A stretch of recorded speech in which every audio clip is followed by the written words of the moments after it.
김준일 평론가, 박지훈 변호사 두 분 나오셨습니다. 어서 오십시오. 안녕하세요. 안서혁 의원님이 못 가시고 너무 두 분을 좋아하셔가지고 네, 지금도 안 가시고 막 손을 들고 계셔. 예, 네. 아, 참 이렇게 여운이 오래 남는 그런 인터뷰를 여러분들께 종종 오늘 정말 인터뷰가 굉장히 뜨거운 인터뷰였고 예, 훌륭한 꼭 알아야 되는 말씀들 정말 많이 해주셨습니다.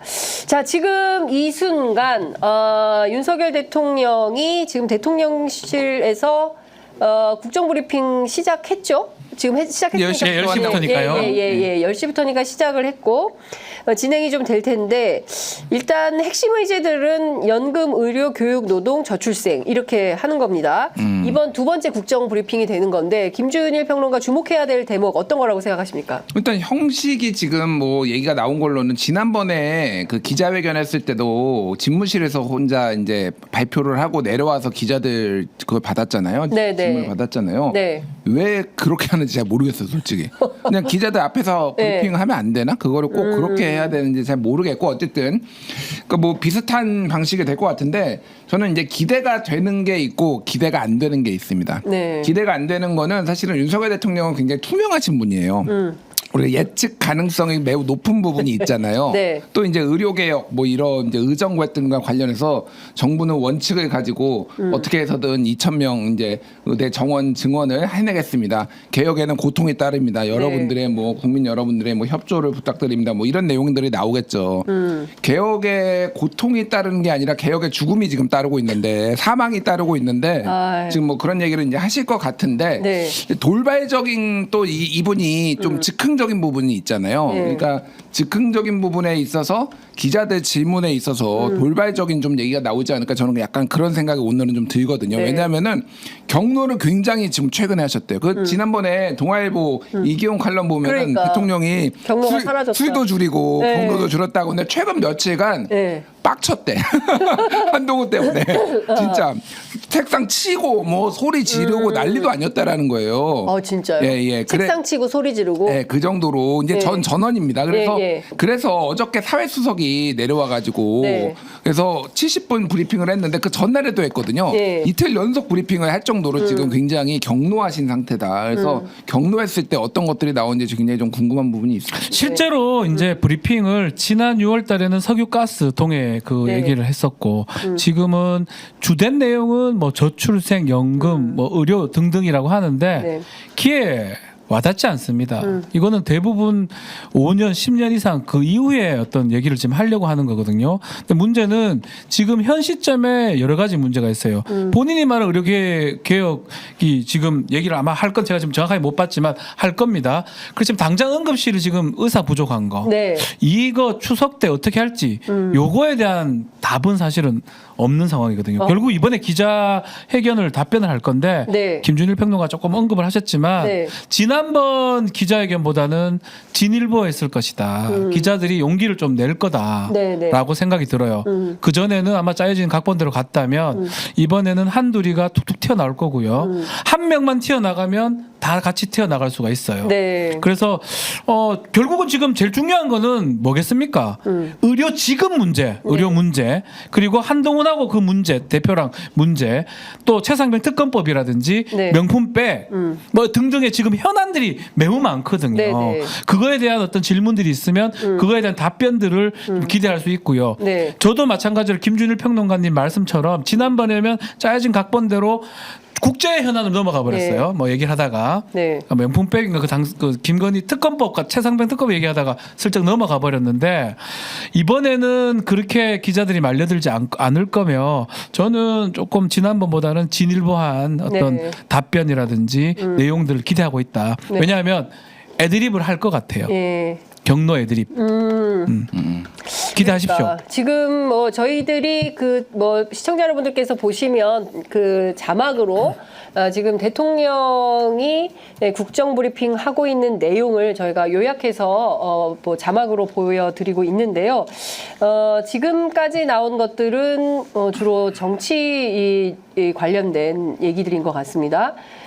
이제 폭우에 대한 얘기를 좀 했고요. 그 피해 지역에 대한 복구 지원을 적극적으로 하겠다라는 것이고, 그리고 또 하나는 뭐 동해 심해가스전 브리핑 이후 세 번째 국정보고를 하는 것이고 그 사이에 체코에서 24조 원의 원전 건설 사업을 우선 협상 대상자로 우리가 선정이 됐고 곧 체코를 방문해서 최종 계약을 성공적으로 마무리하도록 직접 챙기겠다라는 입장. 체코가 난리 났어요 지금. 네? 미국에서 미국인가요? 특허 갖고 있는 거기서 지금 지금 시비 걸어서 제가 봤을 땐 다 꼬이고 있거든요. 그리고 이런 얘기 할 때가 지금 이거 아니에요. 브리핑으로 얘기했는데 이거 할 필요도 없는 얘기를 왜 하라 합니까? 안 될 것 같은데요. 제가 봤을 때는. 어떻게 하면 좋냐.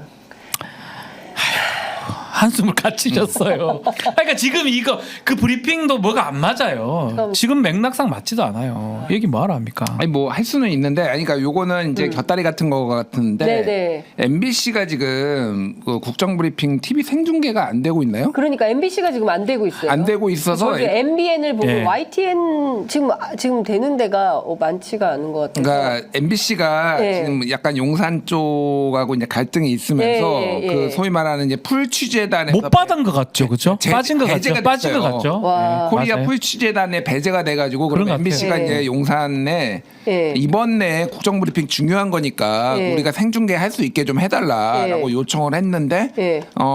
다른 방송사와 뭐의 반대 뭐 이런 것들 등등등 때문에 못 하게 됐대요. 그래서 지금 근데 이게 말이 되느냐는 거예요. MBC가 가장 많은 사람들이 볼 수 있는 네. 뭐 제가 봤을 때 그렇게 공중파이기도 하고 유튜브 채널도 마찬가지고 네. 알리려면 밉더라도 뭐 아니, 미울 수 그러니까. 있죠. 그래도 당연히 오라 해야죠. MBC가 무슨 뭐 장윤선 취재 편의점 아니 그러니까 이게 아니잖아요. 이렇게 생각하는 것 같아요. 다른 게 아니라 라이브잖아요. 뭔가 네. 일단 그러니까. 그 평론이나 해석은 그 뒤에 후에 나오는 하더라도. 거고 이건 라이브니까 사실 MBC가 아니 취재할 수 있는 권리가 있는 겁니다. 출입 기자들이고. 그런데 이거를 어쩌면 보면 의무인데 줘야 되는데. 아유. 지금 그래서 MBC 뉴스가 국민의힘 최고위원회하고 그다음에 더불어민주당 원내대책회의를 지금 생중계.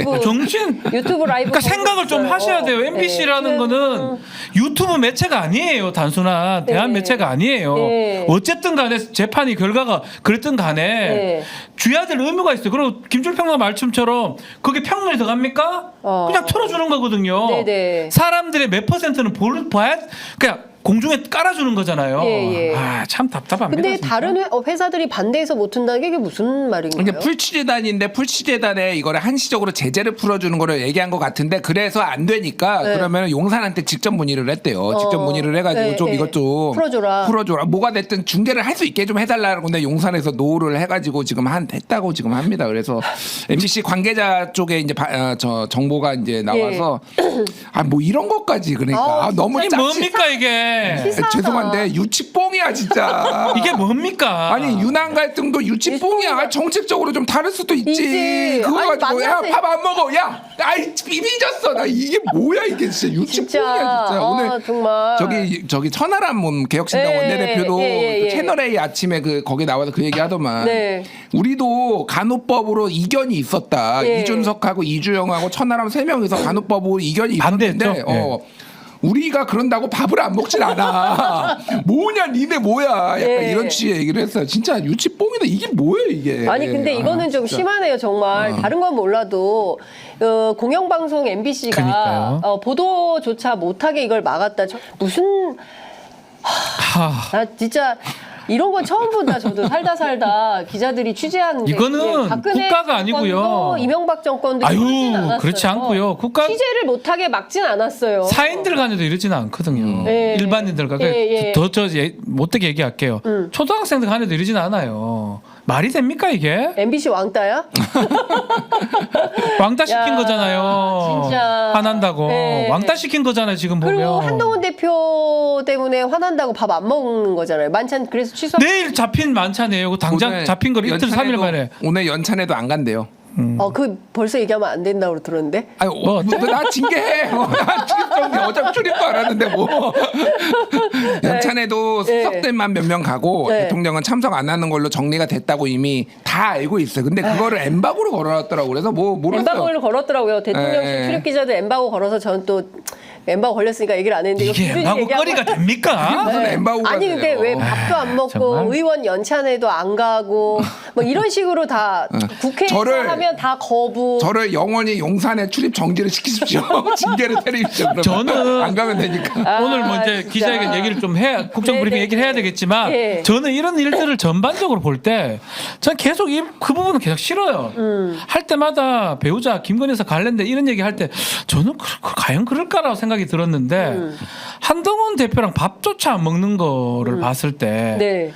저는 그 경선 때 그 문자 메시지 같은 게 떠오르거든요. 문자 보냈고 한동훈 대표가 네, 네. 했던 예. 결국은 한동훈 대표가 당 대표가 되긴 됐지만 인정하지 않고, 그러니까 대통령의 뜻이기도 하지만 네. 배우자 뜻이기도 한 것 같아요. 김건희 여사 뜻이기도 한 거. 이제는 혼연일체가 된 상황이 아닌가.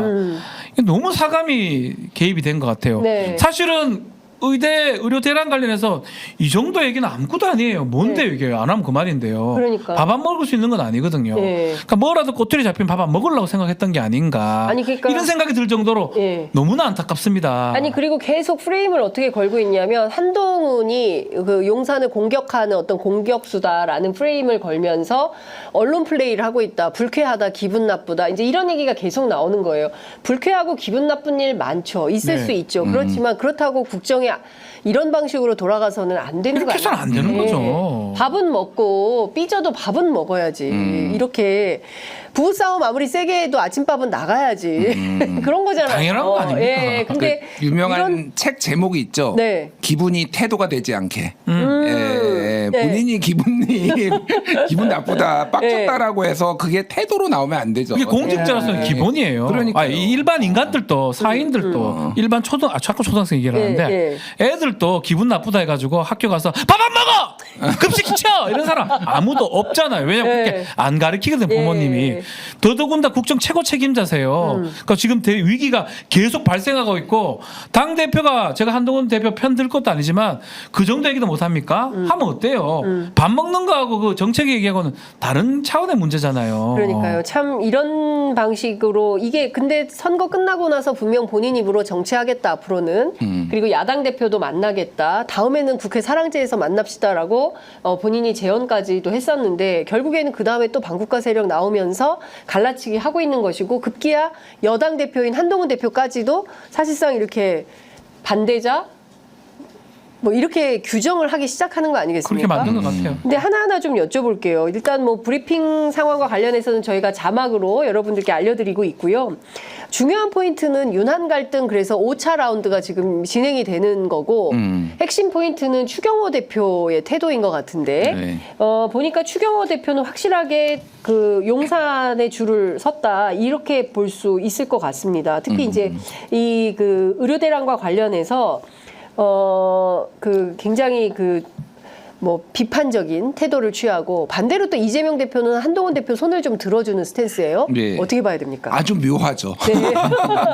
처음 봐요. 아까 얘기했지만은 장성윤인가? 장승윤 사회수석이 70분을 내려와서 얘기를 의료대란 관련해서 얘기를 했는데 그게 야당이 공격한 것을 야당이 지적한 것에 대해서 나온 게 아니라 여당 대표가 얘기한 것에 대해서 나와서 그러니까. 70분을 얘기한 것도 전 본 적이 없어요. 그러니까 네. 이렇게 길게 뭔가를 얘기하는 것도 이거 그러니까 그것도 오전에 한 번 하고 오후에 70분 더 했다는 거잖아요. 그러니까요. 그리고 한동훈 대표에 대해서 반대하는 방향으로. 대통령이 이제 아예 지시를 했다라는 거예요. 내가 그렇죠. 가서 해라라고 네, 해서 네. 아예 한 번 했는데 왜 또 뭐 어쩌요? 네, 네. 좀 이게 그런 얘기가 있었대요, 아이가. 네. 그러니까 지금은 이게 모양이 이쪽에는 윤석열 그리고 친윤을 대표하는 추경호가 있고 네, 이 네. 반대쪽에는 한동훈과 이재명이 있는 거야. 네, 그렇죠. 이- 이거 어떻게 봐야 돼요? 이거 어떻게 봐야 돼? 제가 보기에는 네. 그러니까 이재명 대표의 생각은 두 가지인 것 같아요. 하나는 어쨌든 이게 이제 우리 국민의 생명이 달린 문제니까 네. 이 문제를 이제 해결을 해야 되는데 그게 설사 한동훈이더라도 이제 맞는 얘기를 하면 지원해 줘야 하겠다라는 거고 또 하나는 이거를 이제 사실은 윤한 갈등을 본인이 뭐를 하지 않더라도 이렇게 딱 한동훈 옆에 서는 순간 윤한 갈등은 더 커질 수밖에 없는 거야. 그러니까 그럴 거 아니에요. 예, 예. 저 새끼 저거 뭐 한동훈이 저거 동훈이 저거 또 이재명이하고 손잡고 뭐 이렇게 나올 거 아니야. 그러니까 그렇죠. 딱 예. 그거예요. 그냥 그 모양으로 야, 근데 그렇게 되는 진짜 거니까. 예, 그러니까 이거를 대결 구도로만 보겠다는 건데 그러면 지금 어떻게 되는 겁니까? 근데 한동훈 대표 입장에서 또 이재명 대표에 대해서 그동안 공격을 많이 했는데 네. 이 의정 갈등 문제에 대해서는 여야가 좀 왜냐하면 내일 그 만찬은 무산이 됐지만 9월 1일 날 이재명 대표와 한동훈 대표는 만날 걸로 보이거든요. 만날 일요일 것 날. 같아요. 네, 급진전됐죠. 급진전이 예. 되고 있고 만날 것 같아요. 어제 그 국회 본회의장 표결할 때 두 비서실장이 동시에 사라졌다, 동시에 나타났다. 둘이 사귀냐? 이런 네, 이해식 의원하고 저 누구죠? 저 박정아. 박정아. 두 예. 의원이 동시에 사라졌다, 동시에 나타났다. 그래서 의원들이 현장에서 뭔가 급진전되는 것 같은데 뭐 이런 얘기를 했다는 거죠. 그러니까 실제로 제가 이 방송에서 계속 얘기했던 것 중에 하나가 네. 한동훈의 시간이 얼마 안 남았다고 제가 계속 얘기를 했습니다. 제가 8월 말이라고 했는데 좀 그대로 됐네요. 네. 8월이 오늘이 마지막 날인 거예요. 예측의 달인. 마지막 날이고 한동훈의 시간이 생각보다 더 빨리 왔어요. 이것 때문에 의정 갈등. 삐져서 밥 안 먹으면서 밥 안 먹는데 어제 던진 건 마찬가지예요. 네. 그러면 의제를 내라, 대안을 내봐라라고 한동훈이 던졌습니다. 한동훈 대표도 이제 얘기를 할 건 하겠다라는 네, 뜻이고 네. 이제 9월 초 특히 추석 전에 저는 어느 정도 결판이 날 것 같거든요. 한동훈 대표 길이. 네. 저는 뭐 개인적으로는 치받는 모양으로 가려고 저걸 던졌다고 보는데 근데 아직까지 계속 겁이 나요. 이렇게 예. 누가 손 들면 그거 있잖아요. 네. 손을 갑자기 손만 들면 이러는 사람들은 누가 손만 들면 이러는 것처럼 한동훈 대표는 아직 윤석열 대통령에 대한 그런 게 있기 때문에 네. 과연 쭉 밀어붙일 수 있는지 그 역할을 아마 이재명 대표라든지 민주당 측에서 힘을 주는 모양새거든요. 네. 그렇기 때문에 그거를 받고 갈지 안 받지 봐야 되는데 뭐 개인적으로 어제 메시지를 봤을 때는 한동훈 대표는 이제는 윤석열 대통령 갈 수 없다라고 본인은 이제 판단을 했을 거예요. 다만 네. 이제 그 행동을 실천을 할 수 있느냐는 두 번째 문제예요. 네, 네. 당내의 어떤 그 역학 구도에서 이겨낼 수 있는지 추경호 원내대표 비롯한 친윤들한테 본인이 극복하고 이겨낼 수 있는지 네. 그런 판단할 거예요. 근데 한동훈 대표가 일단 정치력을 보여준 바도 없고 뭐 이런 것만 이렇게 보여줬기 때문에 사실은 앞으로 정치력을 어떻게 할지는 한번 지켜봐야 될 것 같습니다. 그러니까 요거는 조금 이제 지금의 정치 공학을 포함해서 지금 어떻게 지금 프레임들이 작동하는지를 이해를 하셔야 될 것 같은데 그러니까 이재명 대표 입장에서는 사실은 계속 얘기가 나왔던 게 최근에 나왔던 거는 한동훈하고 만날 필요 있느냐 저게 반바지냐 쫄바지냐 뭐 이런 맞아요. 얘기를 했잖아요. 근데 네. 지금 급진전 이유가 사실은 의정 갈등 때문이에요. 저는 그렇게 봅니다. 네, 네, 그러니까 네. 얘기를 보면은 의정 갈등이 테이블에 올라올 수 있다라고 조선일보가 어저께 보도를 했고요. 예, 예. 그거에 대해서 대통령께서 또 굉장히 불쾌했대요. 아니 그거는 내가 결정할 문제인데 왜 지들이 만나가지고 그거 얘기를 하고 있어. 내가 또뭐 그것 때문에 화났어. 또 화나셨다라는 거야. 네. 그런데 어쨌든 말씀드렸듯이 지금 이제 한동훈 원래 민주당 입장에서는 최상병도 안 돼, 전국민 25만 원도 안 돼, 그러니까 만날 필요가 없다라고 하다가 네. 그러면은 의정 갈등을 좀 더 심도 있게 하고 정부의 정책 실책을 조금 이제 부각시키는 차원에서 이재명 대표가 많이 양보를 해서 그러면 약간 지금 만나려고 하는 거고 같고 한동훈 입장에서도 이게 뭐가 있냐면은. 이렇게 갈등이 심해져 버리면은 최상병 특검 그냥 해버릴 수도 있어요. 그러니까 사실. 한동훈 대표가 그러니까 최악으로 가버리면은 네. 야 그러면 이게 어정쩡하게 스탠스가 아니고 그냥 정면 돌파해버려야 되겠다. 이렇게 가는 것까지 보는 게 있고 네. 또 하나는 한동훈이 완전히 죽어버리면 안 된다고 민주당에서는 정무적으로 판단하는 분들이 상당히 많아요. 무슨 얘기냐면은 정성호 의원이 최근에 인터뷰한 거 제가 재밌게 봤는데. 네. 한동훈하고 이재명이 만나면 이재명 필승이다. 이런 얘기를 네, 해요. 네, 민주당에서 그렇게 판단하시는 분들 꽤 많아요. 네. 그러니까 한동훈이 완전히 쭈그러지면 안 되는 거야. 네. 사실 어느 정도 우쭈쭈하면서 약간 키워주면서 같이 가야 된다. 같이 가야 된다라는 네. 약간의 민주당 내 기류들이 약간 살짝 있다. 그런 게 복합적으로 좀 작용을 하니까 네. 윤 대통령은 빡치는 거지. 지금 윤 대통령 빡쳤다. 요거 하더라도 놔두십시오. 가더라도. 네. 예. 근데 저는 정무적으로 옳다고 봐요. 네, 정무적으로 제도적으로 옳다고 보고 그리고 지금 사실 한동훈 대표는 여론이 필요합니다. 국민 여론을 등에 맞아요. 업고 이 국면을 돌파해야 본인의 대권 가도의 길이 열리는 그렇죠. 거예요. 근데 판단을 해야죠 본인이 이제는. 여기에서 또 폴더 인사하고 대통령께서 뭐 결제 받아가지고 와서 그거를 국민들한테 하고 또 야당하고 싸우는 모양새가 되면 상식적이고 합리적인 개혁적인 보수들이 한동훈 대표 지지하기 어려워요. 그렇죠. 그렇지는 않을 것 같아요. 이제 그 막다른 골목에 몰려 있거든요. 그렇기 때문에 한동훈 대표는 이제 결단을 할 수밖에 없는 상황이 이제 앞으로 문제는 뭐냐면 네. 갈등이 됐을 때 그걸 어떻게 풀지 이제 그거를 생각해야 돼요. 네네. 아마 강하게 치고 나갈 건데 네. 그 뒤 후속 대책.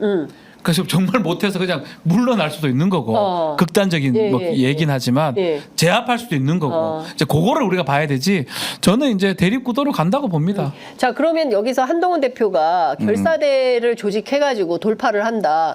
그랬을 때 국민의힘 내부는 어떻게 될까요? 그대로 온전될 수 있겠습니까? 지금 추경호 대표가 띠를 맨 걸로 보이거든요. 제가 보기에는 용산과 우리는 그렇죠. 한 몸이다 이렇게 띠를 맨 걸로 보이고 추경호 대표는 사실상 원내대표인데 이분이 그 먼저 받았다는 거잖아요. 그 만찬 취소를. 예. 한동훈 대표는 어제 아침 8시까지 전혀 이 취소된 사실을 몰랐는데 원내대표한테만 갔다는 거예요. 갔다는 거잖아요. 예, 예. 그러니까 그러면 사실상 정보에서 소외되고 있다. 한동훈 대표가 이제 이렇게 봐야 될 것 같고 또 한동훈 대표는 서울 수도권이고 추경호 대표는 영남입니다. 그러면 이게 이 당의 미래가 어떻게 될까? 어떻게 전망하세요?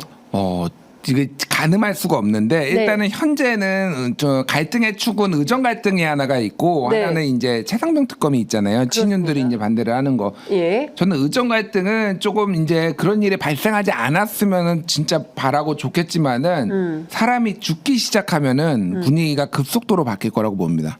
사람이 죽는다는 그 무슨 얘기? 그러니까 응급실 뺑뺑이로 이미 사망을 하고 있는데 지금 사망을 하고 있잖아요. 예, 하고 있는데 예. 더 많이.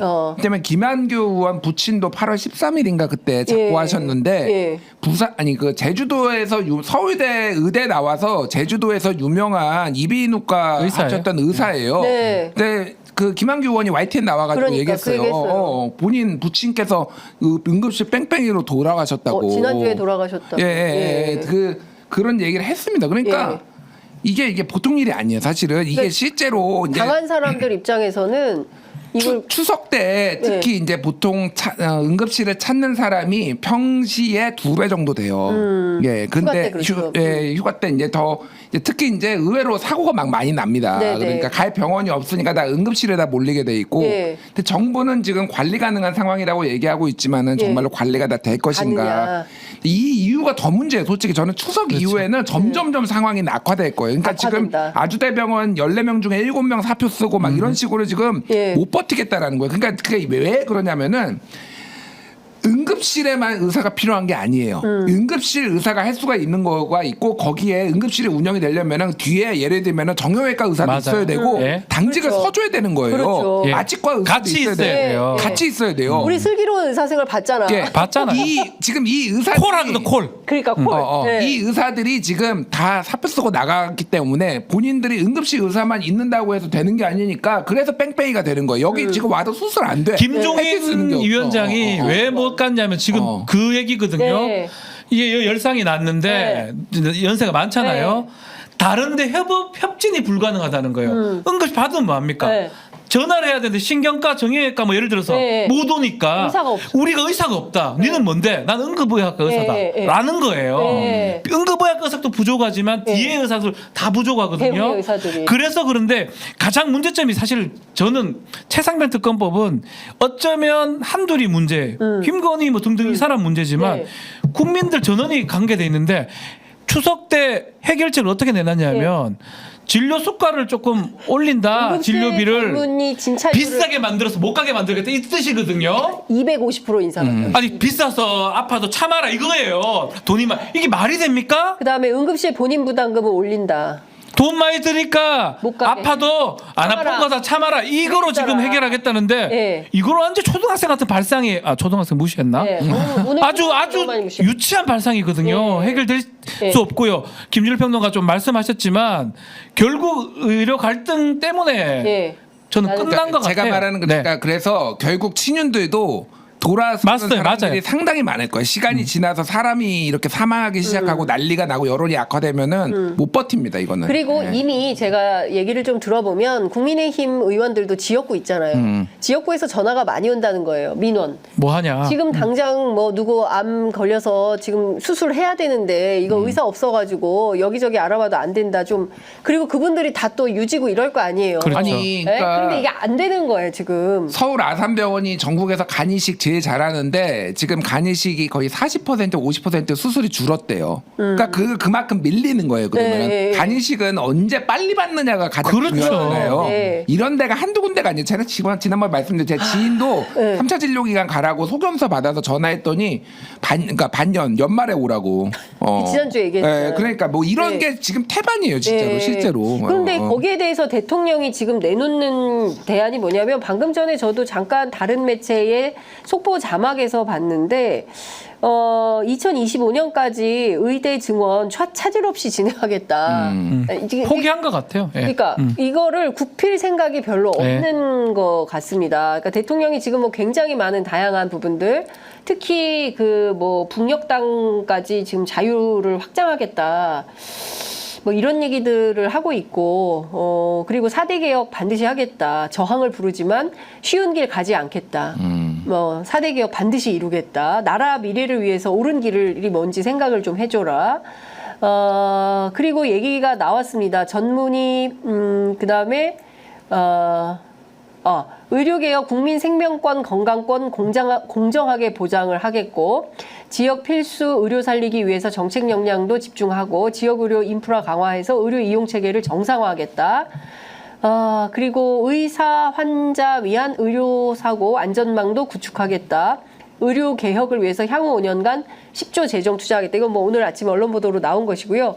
이런 등등을 보면 아주 그냥 노멀합니다. 예, 여기에서 지금 중대한 현장의 어려움이나 고통, 위험 이런 것들은 전혀 반영이 안 된 것 같고 원래 하려던 그 내용을 그대로 간 것 같아요. 여기서 현장의 어려움이나 이런 건 전혀 반영이 안 돼 있는 상황입니다. 제 이제 눈에 띄는 게 개혁에는 저항이 있다라는 거잖아요. 네. 그 저항이 이제 의사들이 저항하고 있고 야당이 저항하고 있고 한동훈이가 저항하고 있고 지금 다 저항하고 있다라는 거예요. 네. 본인 빼놓고는 다 저항하고 저항이야. 있는 거죠. 전 국민이 다 저항하고 있는데 항전하는 항전. 네, 이게 거의 준 내전 상황이에요. 이러면은 이게 네. 아니 다 싸우겠다는 다 거예요. 싸우겠다라는 거예요. 네. 그러니까 그래 보입니다. 문제 예. 제기하고 비판하는 세력과는 다 싸우겠다는 게 지금 대통령의 태도인 것 같습니다. 그러니까 저는 개혁에 저항이 있다는 거 원론적으로 맞지만은 개혁하는데 사람이 죽으면 개혁하게 사망이 있으면 안 되죠. 그렇죠. 개혁에 사망이 따르면 네. 안 되는 거예요. 네. 왜 이렇게 무책임하죠? 그러니까. 그러니까 저는 계속 얘기하지 다른 방송에서 여러 번 얘기했지만은 의사를 증언하지 말라는 게 아니에요. 저는 문재인 정부 때도 의사들 강력하게 비판했고 지금도 의사들 합리적으로 얘기하시는 분들 교수들 얘기하면 한 4,500명 정도는 늘려야 된다. 증언해야 된다라는 네. 분들 꽤 있어요. 맞습니다. 의협은 한 명도 못 늘려야 한다 하지만 저는 의협 비판합니다. 네. 그럼 4,500명 정도를 가지고 거기에 온건파들을 끌어들여 가지고 강경파들을 고립시킬 생각을 해야죠 정부가. 그러니까. 왜 2,000명을 갑자기 들고 나와가지고 회의록도 없어. 무슨 네. 근거가 있는 것도 몰라. 네. 왜 아직도 몰라 지금 아무도 몰라 지금 2,000명이 어떻게 나왔는지. 제가 어제 서정욱 변호사한테 물어봤어요. 도대체 왜 2,000명인지 그것 좀 설명해봐라. 대통령실하고 가까우니까.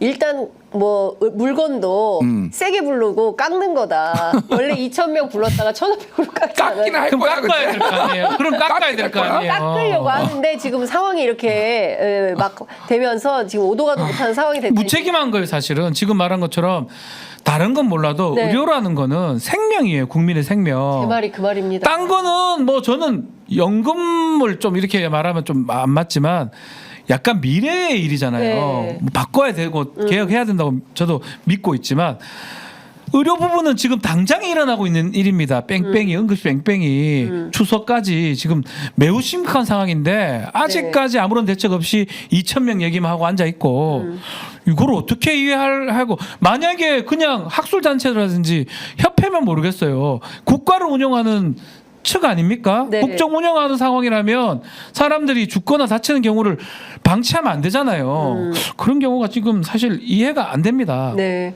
그러니까 지금 뭐 바로 질의응답으로 전환이 될 걸로 보이는데요. 기자들의 질의응답 과정에서 나오는 내용들이 있으면 저희가 또 보도를 해드리겠습니다. 그런데 전반적으로는 뭐 교육, 돌봄, 노동도 특별한 얘기는 없는 것 같습니다. 노동시장 유연화, 공정한 보상으로 일터가 확장되도록 하겠다. 노사법치 성과 이어가면서 노동개혁 속도 높이겠다. 근로자 기업 선택의 자유를 확대하겠다. 숙련된 중장년층이 계속 일할 수 있도록 임금 체계를 개선하겠다. 이것은 뭐 임금 피크제 같은 거 얘기를 하는 것 같습니다. 하나도 와닿지가 않아요. 일한 만큼 보상받는 공정한 노동시장을 만들겠다. 노동약자 보호법을 제정하겠다. 미조직 근로자를 보호하겠다. 적극적인 노동시장 정책을 강화하겠다.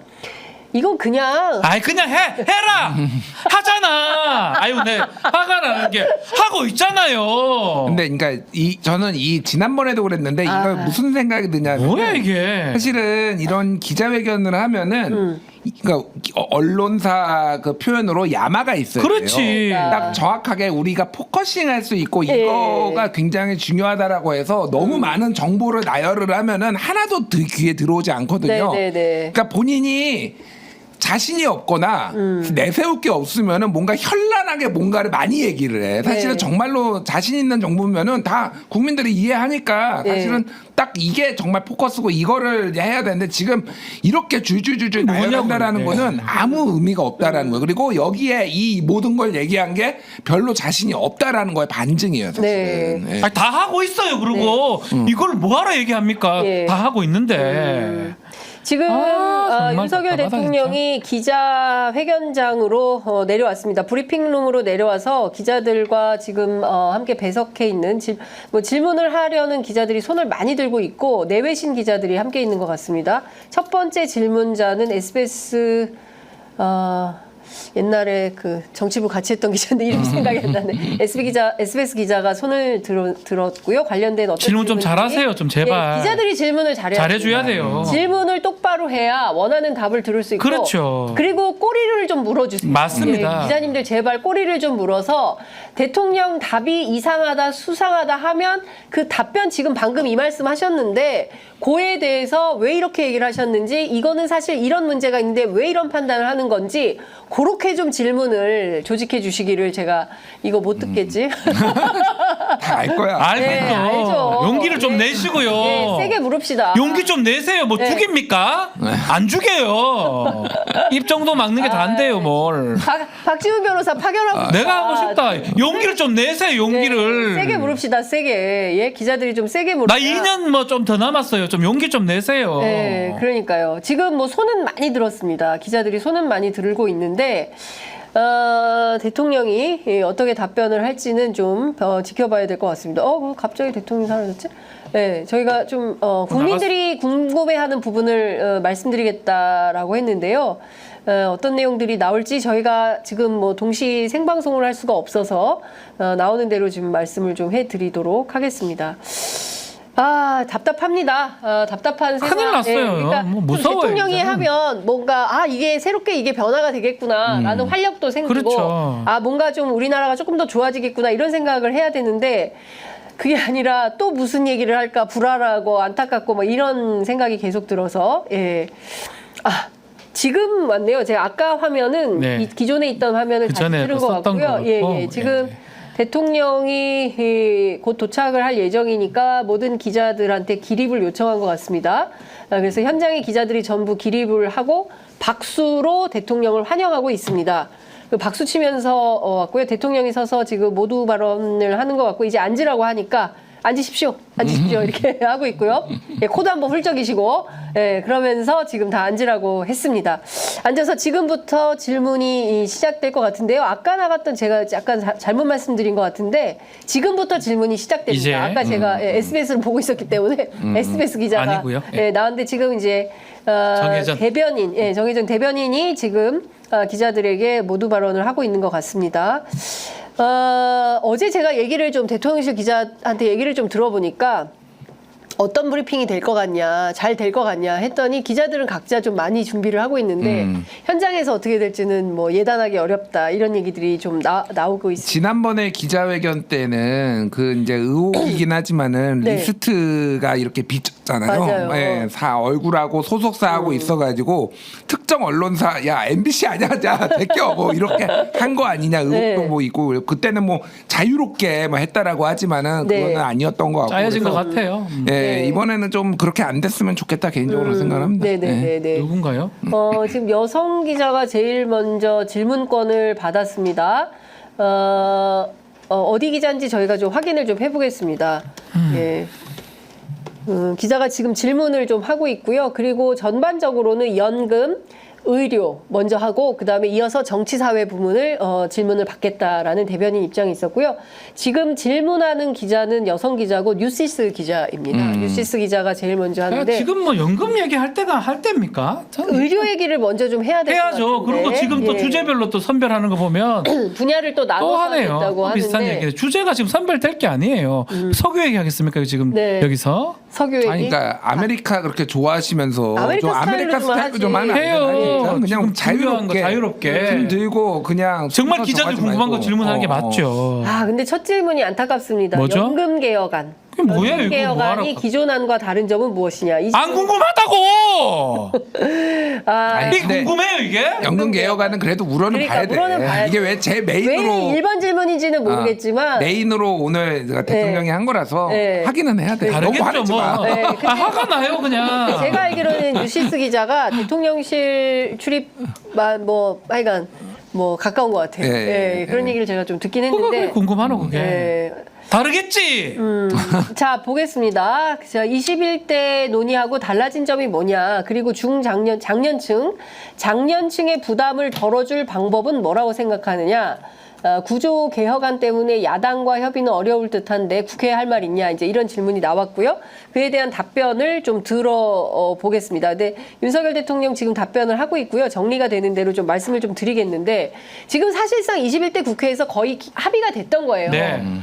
44, 45였나요? 그렇죠. 예, 소득 대체율을 44%로 하고 그 다음에 그 내는 비용을 12%까지 하기로 늘리기로 한 거죠. 지금 9%에서 12%까지 3% 포인트 정도 올리자. 그러니까 더 내고 더 받는 방식으로 바꾸자라는 게 연금개혁 특위에서 했던 국민 공론조사 결과의 안인데 관련해서 대통령이 어떤 입장을 내놓을지는 좀 지켜봐야 될 것 같은데 일단은 정권 출범 직후부터 굉장히 광범위한 자료를 검토를 해왔다.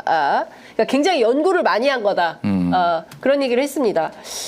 그런데 중요한 포인트는 지난번에 다 합의된 건데 이거를 깼잖아요. 그 왜 누가? 그런 설명을 대통령이. 해야 돼요? 그런 설명을 해야 되는데 네. 그 설명이 구체적으로 나올지는 현재로서는 의문입니다. 1% 차인데 야당 안을 왜 거부하고 여야 그 했던 거를 왜 거부했는지. 요거는 제가 네, 네. 설명을 좀 해주세요. 짧게 설명드릴게요. 네. 그러니까 용산에서 지금 지난번에 작년 9월에 국회를 존중한다면서 24가지 안을 통째로 넘겼거든요.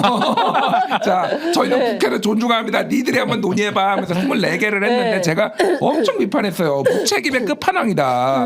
그래서 최소한 한두 개, 두세 개는 좁혀놔야지 이게 대화가 되지. 선택을 하죠. 그래서 국회가 어렵게 해가지고 이재명 대표가 뭐 양보도 하고 그래가지고 막판에 하려고 하니까 안 돼. 네. 구조개혁부터 해야 돼. 그래가지고 모수개혁 뭐 이게 중요한 게 아니야 뭐 이러면서 이제 넘긴 거잖아요. 네, 네. 그래서 아이디어가 나온 게 지금 국회가 뭐냐면은 청년들이 불이익을 보니까 예를 들면 9에서 지금 13%로 올리는 정도로 지금 이제 될 가능성이 높은데 이거를 4050 지금의 이제 40대 50대는 이거를 10년에 걸쳐서 하면은 20대 30대는 20년에 걸쳐서 올린다는 거예요. 그러니까 매년 예를 들면은 1%씩 1%포인트씩 40대 50대는 올리면은 요율을 예를 든 겁니다. 네. 여기는 0.5%씩 올린다 뭐 이런 거예요. 네.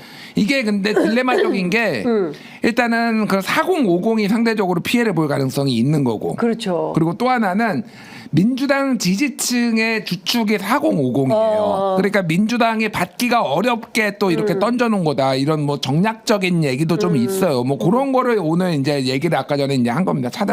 인상속도 이제 차등화하겠다고. 일단 국회 논의를 효율적으로 하기 위해서 정부안을 새로 내겠다는 거예요. 대통령이. 원점인가? 그 작년에 냈어야지 다 그러니까 원점인 왜 안 해? 정말 또 지금 총선 앞두고 네. 그냥 욕 먹기 싫으니까 야 피한 국회 거야. 언제부터 국회를 그냥 존중했다고 맨날 거부가 맨날 쓰더니 거부권을 하면서. 갑자기 야 24가지 한 얘기해 보세요. 다 던져버리고 이번에 또 그 국회 논의를 효율적으로 하기 위해서 정부안 24가지 내는 거 아니에요? 답답합니다. 진짜 답답합니다. 그러니까 좀 국민들이 바라는 건 이런 것 같아요. 네. 손에 잡히는 정치적인 맞습니다. 효능감. 그래서 뭔가 좀 되는 정치, 돌파가 되는 정치를 바라는 건데 대통령이 일단 야 처음부터 내가 다시 안 될 테니까 던질 테니까 그거 가지고 국회에서 논의해봐. 이번 이런 정부에 거예요. 못하는 겁니다. 결국은 또 못할 결국은 거에 한번 봐요. 제가 또 못한다. 장담하건데 연금 개혁도 물 건너간다 이렇게 보시는 그러니까 저는 거죠? 그렇게 봅니다. 어, 그 좋은 기회를 지들이 다 네. 발로 찬 거잖아요. 네, 지금 대통령실 출입 기자들이 굉장히 경청하고 있습니까? 경청하고 있는데 태도가 상당히 저걸 어쩌나 지금 방금 YTN 기자가 제가 아는 YTN 기자가 카메라에 잡혔는데 이걸 어쩌나라는 표정입니다. 그래서 저는 사실 지금 제일 중요한 건 굉장히 어렵잖아요, 나라가. 많이 의료도 어렵죠. 어렵죠. 소상공인들 지금 죽어납니다. 어렵죠. 민생도 어렵죠. 경제도 어렵죠. 이렇기 때문에 우리가 잘하는 거 있잖아요. 전 국민이 똘똘 뭉쳐서 지혜를 내야 돼요. 네. 그러면 대통령도 생각이 없으면 이 지혜를 받아서 어떻게 하면 제대로 자기도 역사에 남는 대통령이 돼야 될 거 아닙니까? 맨날 욕만 먹고 화만 낸 대통령으로 일단 기록되면 거부권으로 역사에 남았어요 이미. 이승만은 추월할 것 같아. 추월했어. 지금 속도면은 이승만 추월할 것 같아. 21번째. 그러니까 이런 대통령으로 남으면 안 되는데 본인이 계속 이렇게 간다고 한다면 스스로 역사에 죄를 짓는 거 아닌가라는 생각이 좀 들거든요. 자, 대통령 답변 내용 보겠습니다. 앞서 말씀드린 대로 임기 안에 국회가 결정할 수 있는 연금 개혁 자료를 내겠다고 말씀드리겠습니다. 광범위한 여론조사 FGI 추계 자료를 통해서 5,600쪽에 달하는 자료를 만들었다. 그래서 연금은 또 국회 주도로 이루어진다고 얘기를 했어요. 아마 총선 때문에 논의는 이루어지지 못한 것으로 보인다. 21대 마지막에 모수 개혁안, 모수 조정안이 나온 것 같은데 22대 국회가 시작이 되면 이미 시작이 됐어요. 석 달이 지나서 어제 처음으로 고성도 야유도 없는 가운데 법안들이 민생법안 28개가 통과가 됐는데 대통령이 이렇게 인식합니다. 22대 국회가 시작이 되면 정부가 안을 내서 국회 논의가 효율적으로 하도록 노력하겠다. 국회 시작한 지가 얼마 됐는데. 그러니까 지금 아직 근데 배워식도 일단 못하고. 팩트 체크는 해야 되는 게 네. 총선 때문에 합의가 못했다라고 했는데 이거 여기 지금 아주 잘못된 막판에 네. 지금 6월달 7월달에 합의 거의 다 됐는데 된 정부 거를 여당이 못 받겠다고 한 거잖아요. 네. 본인들이 틀은 그러니까 거예요. 정부 여당에서 주장한 거 숫자 이재명 대표가 다 받겠다. 그래서 합의하자고 한 거 총선하고 아무 관련 없어요. 이거는. 그러니까요. 왜 거짓말을 하고 그러니까. 예. 그래서 지금은 보험료 인상 속도에 차등화를 두겠고 그다음에 구조개혁 중첩되더라도 다 받게끔 그러니까 일단 연금 싹 다 받게끔 그렇게 하겠다라는 거고요. 노후소득이 보장될 수 있도록 세제 인센티브도 다 드리겠다. 일단 다 줬대. 다 준다고 얘기를 했고 그리고 여야 간 합의는 어려울 것 같지 않다고 본다라는 얘기를 했고요. 막 기자들이 손을 많이 드니까 정하지 못하고 대변인께서 정해 주세요. 질문자를 대변인이 좀 정하세요 하니까 정했습니다. 또 정혜전 대변인이 정했으면 네. 또 이것도 짜는 거 아닌가요? 조선일보. 그러니까. 정혜전 조선 TV조선이잖아요. 우연히 손가락이 갔는데 조선이었어. 조선이야 조선. 아이고, 네? 다음 조선이에요. 아이고 정말 너무. 질문 나왔습니다. 자, 지금 의료 현장 수개월째 어떤 해안이 나오지 않고 있다. 추석 앞두고 위기설이 나온다. 지금 우리 계속 얘기하던 네, 거를 이 그래서 얘기입니다. 조선일보 기자가 물어봤어요. 질문했네요, 그래도. 네. 대통령실은 현장 관리가 잘 되고 있다는 메시지를 냈는데 현장과 메시지의 차이가 큰 이유가 뭐냐? 이 질문 잘했어요. 잘했네. 조선일보 기자. 이거 필요한 질문입니다. 의외로 잘했네 조선치고는. 의사를 복귀시키기 위해서 어떤 전향적인 대화에 나서야 한다는 입장이 있는데 의견이 있는데 이거에 대한 입장이 뭐냐? 이런 얘기를 했습니다. 법과 원칙을 얘기하겠구만 또. 지금 답변이 조금 나왔어요. 네. 의대 증원을 완강히 거부하는 분들의 주장이다. 또 봐라. 야, 이제 자기 얘기거든. 이거는 생각 안 한 거예요. 준비 안 한 거예요. 자기 얘기예요. 본인 얘기. 의료 현장을 가보시는 게 좋을 것 같습니다. 본인은 가보지도 않았습니다. 지역 종합병원도 가보시고. 지역을 무슨 소리 하고 앉아 있노? 이게 답변이 앤서 맞죠? 네. Q&A니까 앤서 맞죠? 나 잘못 읽은 거 아니죠? 기자의 질문에 대해서 답변이 여러 문제가 있지만 비상진료 체제가 원활하게 가동되고 있고 정부도 열심히 뛰고 있다. 현장 의료진들이 헌신적으로 뛰고 있어서 해낼 수 있다고 생각한다. 그러면 그게 답이 아니에요. 내가 답하는 건 똑같은 거예요. 제대로 된 답을 줘야 되는데. 의료 개혁은 멈출 수가 없다. 네.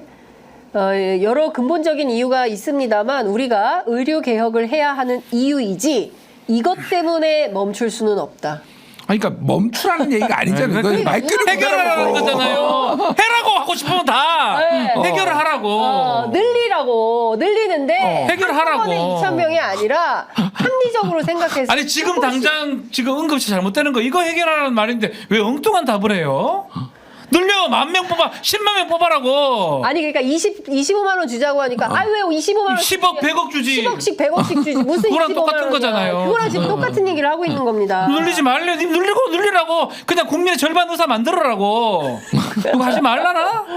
해결하라는 거지. 진짜 큰일이다. 근데 자 지금 여러 문제가 있지만 비상 진료 체제가 원활하게 가동이 되고 있고 정부도 열심히 뛰고 있고 현장의 의료진이 헌신적으로 뛰고 있어서 해낼 수 있다. 뭔 소리야? 저 살짝 박근혜 정부 때 야. 메르스 때 네. 살려야 한다. 살려야 한다. 전화기 그 느낌이에요. 그 느낌이야. 여기 살려야 한다 붙여놓고 전화기 그 느낌이에요. 야 지금 이거 큰일인 것 같습니다. 그러니까 쌍팔년도 스타일인데 이게 정신력 강조하는 거 있잖아. 니들은 정신력이야. 뭐 체력이 안 되는데 맨날 정신력 타령하고 뭐 그런 거 있잖아요. 아니 의사가 없다니까 무슨 뭐 헌신이고 뭐고 지금 나 다 자빠졌는데 지금 의사들 이제 못하겠다고. 아니 이게 다인가 봐. 엄마야 이거 뭐 어떻게 답이 그다음에 지금 없네. 연합뉴스 질문 나왔습니다. 꼬리 물었어요. 꼬리 물었습니다. 의료? 예. 좋습니다. 의료개혁 질문 드리겠습니다. 지금 의료 공백 국민 불편이 장기화되고 있습니다. 정치권에서도 2,000명 증원 규모 타협점을 잡자라는 목소리가 커지고 있습니다. 대통령 입장 뭡니까? 갈등 타개할 대책은 무엇입니까? 이 꼬리 물었습니다. 좋네. 오히려 좀 좋은 질문 좋네. 조선 연합 좋습니다. 입장 한번 듣고 싶어. 자, 대통령 답변 보겠습니다. 의료개혁 문제도 노동개혁, 저출생 문제만큼 어려울 것입니다. 예? 노동개혁이나 저출생 문제처럼 의료개혁도 어려운 문제다. 지난 20년간 수백조 예산을 투입했지만 해결이 안 됐으니 돈을 다른 데 쓰고 이 문제는 포기하고 외국인 근로자를 받아다 쓰자. 이렇게 얘기할 수 없지 않습니까? 예? 뭔 말이야? 이게? 뭔 말이야? 의료개혁이라는 건 대한민국 어디에 살든지 어느 지역이나 차별 없이 차별 없이 실시간 음성 지원이야. 국민 생명권, 건강권 공정하게 보장되도록 하는 것이다. 그걸 국가가 안 하면 국가라고 할 수 있겠습니까? 답은 현장에 디테일에 정부는 헌신적인 의료인과 함께 개혁을 해내겠습니다. 이게 뭐 답이 돼요? 저는 뭐 좀 이해가 안 되네요. 그러니까 안 바뀌겠다라는 안 받고 그냥 그대로 하겠다는 거예요. 죽든지 말든지 혼란이 일어나든지 말든지 밀어붙이겠다 이렇게 들립니다. 답이 없다 진짜 큰일이다. 그럼 뭐 지금 지금 그거는 기자들 표정이 매우 안 좋습니다. 맨 앞열에 지금 앉아 있는 기자들이 어이가 없어. 그래서 지금 기자들 표정이 아니 왜냐면요 이게 특히 여성 기자들 같은 경우에는요 뭐 출산이나 이런 것 때문에 산부인과 가야 그러니까요. 되거든요. 근데 신생아실 어떻게 할 겁니까? 응급실도 문제지만 지금 애를 낳으러 가다가 그 뭐지 충북 진천에서 무슨 차? 119에 그 그래, 구급차에서 구급차. 났어요 지금 실제. 그래 구급차에서 애를 출산했어요. 아니 2024년 대한민국에서 8월 15일에 났어요. 얼마 안 병원을 됐어요. 못 가가지고 구급차에서 애를 낳는 사태가 벌어지는 게 이게 말이야 막걸리야 이게 말이 됩니까? 지금 이런 상황이 벌어지고 있습니다. 예? 야, 생각도 별로 없고 현장을 저는 안 가봤다고 보이거든요. 이거는 굽힐 생각이 없는 거예요. 전혀 없어 보입니다. 이거는 내가 2,000명 정했고 내가 이걸 갈 거고 이거 반드시 내가 꺾겠어. 그 상황에 의사들 이거 내가 반드시 사망 사고가 일어나든 누가 불편하든 그거는 뭐 상관없다는 걸로 들려요. 그거에 대한 답이 전혀 없잖아요. 열심히 하고 있다, 그냥 할 거다 이런 식으로만 얘기를 하고 있거든요. 그러니까 사실 그러니까 이틀 전에 한국경제 좀 친정부적인 성향이잖아요. 네. 이 기사 제목이 뭐였냐면 아프면 죽는다 불안감 확산 응급실 뺑뺑이 끝에 사망 속출 이거예요. 거예요. 네. 그래가지고 지난달 30일에 서울의 편의점에서 40대 환자가 쓰러졌는데 병원 14곳 돌다가 119 구급차에서 숨졌다. 부산에서도 5년 환자가 쓰러졌는데 네. 부산에 응급실이 갈 데가 없어가지고 울산으로 가다가 가는 도중에 또 119 구급차에서 숨졌다. 그리고 뭐 지금 충북 진천에서 임산부가 응급실 못 찾아서 구급차에서 애 낳았다. 막 이런 케이스가 지금 줄줄이 나오고 있거든요. 네. 그러니까 뭘 현장에 답이 있어. 현장에서 지금 사람 죽고 있구만. 있는데. 그리고 의대 증원 문제는 지금 해결해야 된다. 지금 해결해야 된다는 거예요. 아니, 그걸 알았으니까. 알았다 하라고. 하는데 그 얘기를 들으려는 게 아니잖아요. 예. 그리고 이런 얘기 합니다. 이미 제가 지난 4월 1일 의료개혁 담화 때 다 말씀드린 건데요. 일방적으로 정한 게 아니고 신문기사 좀 보십시오. 신문기사. 의료개혁이 필요하고 의사가 부족하고 그런 기사가 났습니다. 지역의료 발전을 위해서도 이게 핵심 아젠다입니다. 그 다음은 안 들어와서 못 읽어드리겠습니다. 저희 전효재 작가께서 이거를 다 지금 타이핑을 쳐서 지금 알려주시고 계시는 건데요. 이런 인식이라면 대통령이 니네들도 신문 좀 봐. 의료개혁이 얼마나 필요하냐.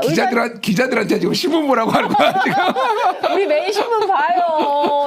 8개 다 봐. 의료개혁 얘기해도 그 첫날 만날 더 할 그러네. 수 있잖아. 기자들 앞에 두고 신문 기자 앞에 두고 신문 보라고 하고 있는 거네. 의료개혁도 할 얘기 태사인데 그 얘기를 우리 안 하잖아요. 네. 시비 걸라고 네. 할 거가 보여서. 네. 그래서 현재 일어난 일에 대해서 해결책이나 네. 방향에 대해서 설명이 전혀 없는 거잖아요. 네. 의료개혁도 이 의사가 부족한데 이 기초의사나 지역이 부족한 거예요. 그런 것들 해결책은 1도 없잖아요. 사실은. 네. 내과, 산부인과, 소아과 네. 이런 데 부족한데 네. 그거에 대한 해결책 없고 뽑아먹으면 뭐합니까? 다 성형외과, 안과 뭐 이런 데 가는데 피부과 가는데 네. 그런 대답할 수 있나요? 지역엔 아무도 안 가고 있는데. 그러니까 이게 지금 내가 아이고. 보기에는 진짜 의료 현장 많이 다니고 있다는데요. 예.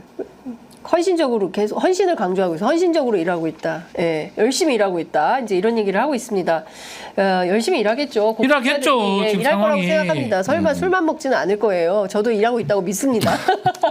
그러나 지금 의료 현장에서 곡소리가 나고 있고 충북대병원, 검대 충주병원 이런 데서는 벌써부터 그리고 이대 목동병원도 48시간 응급의료 체계 가동하기가 어렵다라는 얘기들이 나오면서 국민 불안이 확산이 되면 실제로 문제없다. 9월 1일부터 정상화될 거다. 가동된다. 이렇게 정부 믿으세요. 믿었다가 우리가 참 어려운 일을 많이 당했잖아요. 그러니까요. 예, 그런데 각자 도생이라는 말이 왜 나오겠습니까? 이런 상황인데도 지금 대통령의 인식이 이런 정도라고 한다면 이 문제를 지금 어떻게 감당을 해야 되는지 진짜 걱정입니다. 다른 건 다 떠나서 사람이 죽어서는 안 되지 않습니까? 그렇죠. 지금 보면 그러니까. 앞서 김한규 의원 아버지 얘기했죠. 서영교 의원 친구, 남편 친구 또 똑같은 경우로 응급실 뺑뺑이 돌다가 하고 아까 저희 댓글창에 저희 애청자분께서도 저 지인 그 가족분들이 그렇게 돌아가셨다라는 얘기를 지금 하시고 계십니다. 그럼에도 불구하고 지금 상황이 이렇게 된다고 한다면 이 문제를 어떻게 해야 되느냐 진짜 걱정입니다. 대통령 발언 조금 더 이어드리겠습니다. 37번, 37회에 걸쳐서 의사 증언과 양성에 관한 문제를 의료인 단체들과 협의해 왔습니다. 무조건 안 된다고 하는 게 아니고 회의에 계속 나오고 어느 정도 공감도 하고 있습니다. 합리적인 추계를 해서 의료 수요에 대한 어느 정도 인원 증언이 필요한지 정부가 낸 적이 없습니다. 기다리다. 지역 필수 의료 강화를 위해서 재정을 투자를 하고 여러 제도를 개선하는 것도 보험 수가를 조정해서 필수 의료 중증 의료 수술 등 과거 기피했던 부분을 인기과가 될 수 있도록 만드는 문제 우리 정부에서 할 수도 있습니다만 의료인 양성하는 문제는 10년에서 15년 걸리는 문제이기 때문에 지금 안 하면 2035년 기준으로 15,000명의 의사가 부족하다고 나옵니다. 다른 나라와도 차이가 있습니다. 지금 시작을 해야 10년에서 15년 후에 의사가 공급이 되기 때문에 부득이하게 지금 해야만 합니다. 내년에 의사 나옵니까 안 나옵니까? 없어요. 큰일이다 네? 진짜. 큰일. 내년에 의사 나와요 안 나와요. 못 다 나와. 유급했어요. 다 유급하고 유급됐어요. 다 빠졌어요. 지금 10년 15년 보려고 내년에 의사 없어요. 3,500명이 일단 안 나오죠 한 해가. 예. 3,500명이 다 유급해버렸어요. 그러니까 지금 안 하면 10년, 15년 후에 15,000명 없어서 지금 안 하면 안 된다는 게 대통령 인식인데, 자, 제가 지금 읽어드린 이 대통령의 발언에 대하여 어느 분부터 하시겠습니까? 저보다 의료 그 지식이나 이런 게 부족한 것 같아요. 지금도 보면 대부분 이때까지 했던 거를 앵무새처럼 반복해서 읽는 걸로 보이거든요. 우리가 지금 원하는 게 뭡니까? 이거는 어떤 학회라든지 개혁하는 단체에서 하는 거라면 이런 얘기 듣고 하면 되는데, 정부는 어떤 역할을 또 해야 되냐면 현재의 국정 운영을 해서 또 이런 것들을 해결하는 역할을 해야 됩니다. 당장 일어나는 것들에 대해서 지금 응급실 부족한 거, 내년에 의사 부족한 거, 내후년에도 또 부족하겠죠. 의대 유급돼서 한 1학년 학생에 한 7,000명, 8,000명씩 이제 교육이 돼야 됩니다. 내년만 해도. 그런 것들에 대한 얘기를 해줘야 된다고요. 네. 그거에 대해서 얘기 없이 자꾸 원칙적인 얘기만 하면 저도 말할 수 있어요. 통일하면 좋죠. 전 세계 다 우리가 한국으로 다 만들면 좋죠. 안 되는 거잖아요. 현지를 지금 얘기를 해줘야 되는데 네. 그 부분이 없다라는 게 답답하네요. 좀. 지금 저희가 속보를 계속 드리면서 대통령 발언 정리해서 드리고 있는데요. 지금 뭐 저희가 다른 방송 제가 같이 모니터하면서 보고 있는데 댓글 반응이 굉장히 안 좋아요. 거부권의 제왕 이런 것부터 시작해서 욕설도 많이 올라오고 있고요. 누가 뽑은겨? 뭐 이런 얘기들도 올라오고 있습니다. 지금 국민들이 물론 대통령님 사랑합니다. 윤 대통령 힘들지만 화이팅하세요. 이런 응원 댓글이 진실이라는 사람이 뭐 계속 올리네. 하여튼 뭐 여하튼 이런 댓글도 있어요. 윤석열 대통령이 잘하고 있다, 열심히 하고 있다 이런 댓글도 있지만 대체로는 나는 목숨이 몇 개냐, 너무 어설프다. 여기 이 와중에 파이팅 한동훈은 또 왜 나오는지 모르겠지만 지금 국민들의 반응, 지금 대통령이 실시간으로 국정브리핑을 하면서 기자들과 질의응답을 하는 가운데 실시간으로 올라오는 국민들의 반응은 매우 싸늘하다. 예, 굉장히 안 좋다. 이 점을 대통령실이 모니터를 해야 됩니다. 예? 지금 상황에서 지금 쭉 말씀드린 내용을 저희가 지금 김준일 평론가 말씀을 못 들었는데 매우 심각하다는 생각이 좀 듭니다. 어떻게 생각하세요? 그러니까 정부는 갈등 조정자이자 문제 해결자예요. 네. 예, 그러니까 갈등 조정이라는 게 굉장히 중요합니다. 왜 그러냐면은 완벽하게 100% 모두를 만족시키고 모두가 찬성하는 거는 있을 수가 없어요. 그러면은 그 갈등을 국가가 계속 분열되고 문제가 생기면 안 되기 때문에 그 갈등을 조정하라는 게 가장 최선의 방안입니다. 원하는 대로 다 할 수 없어요, 원래. 그거를 얼마나 양보를 하고 얻어내느냐가 기본적으로 정치라는 거의 본질입니다. 네. 예.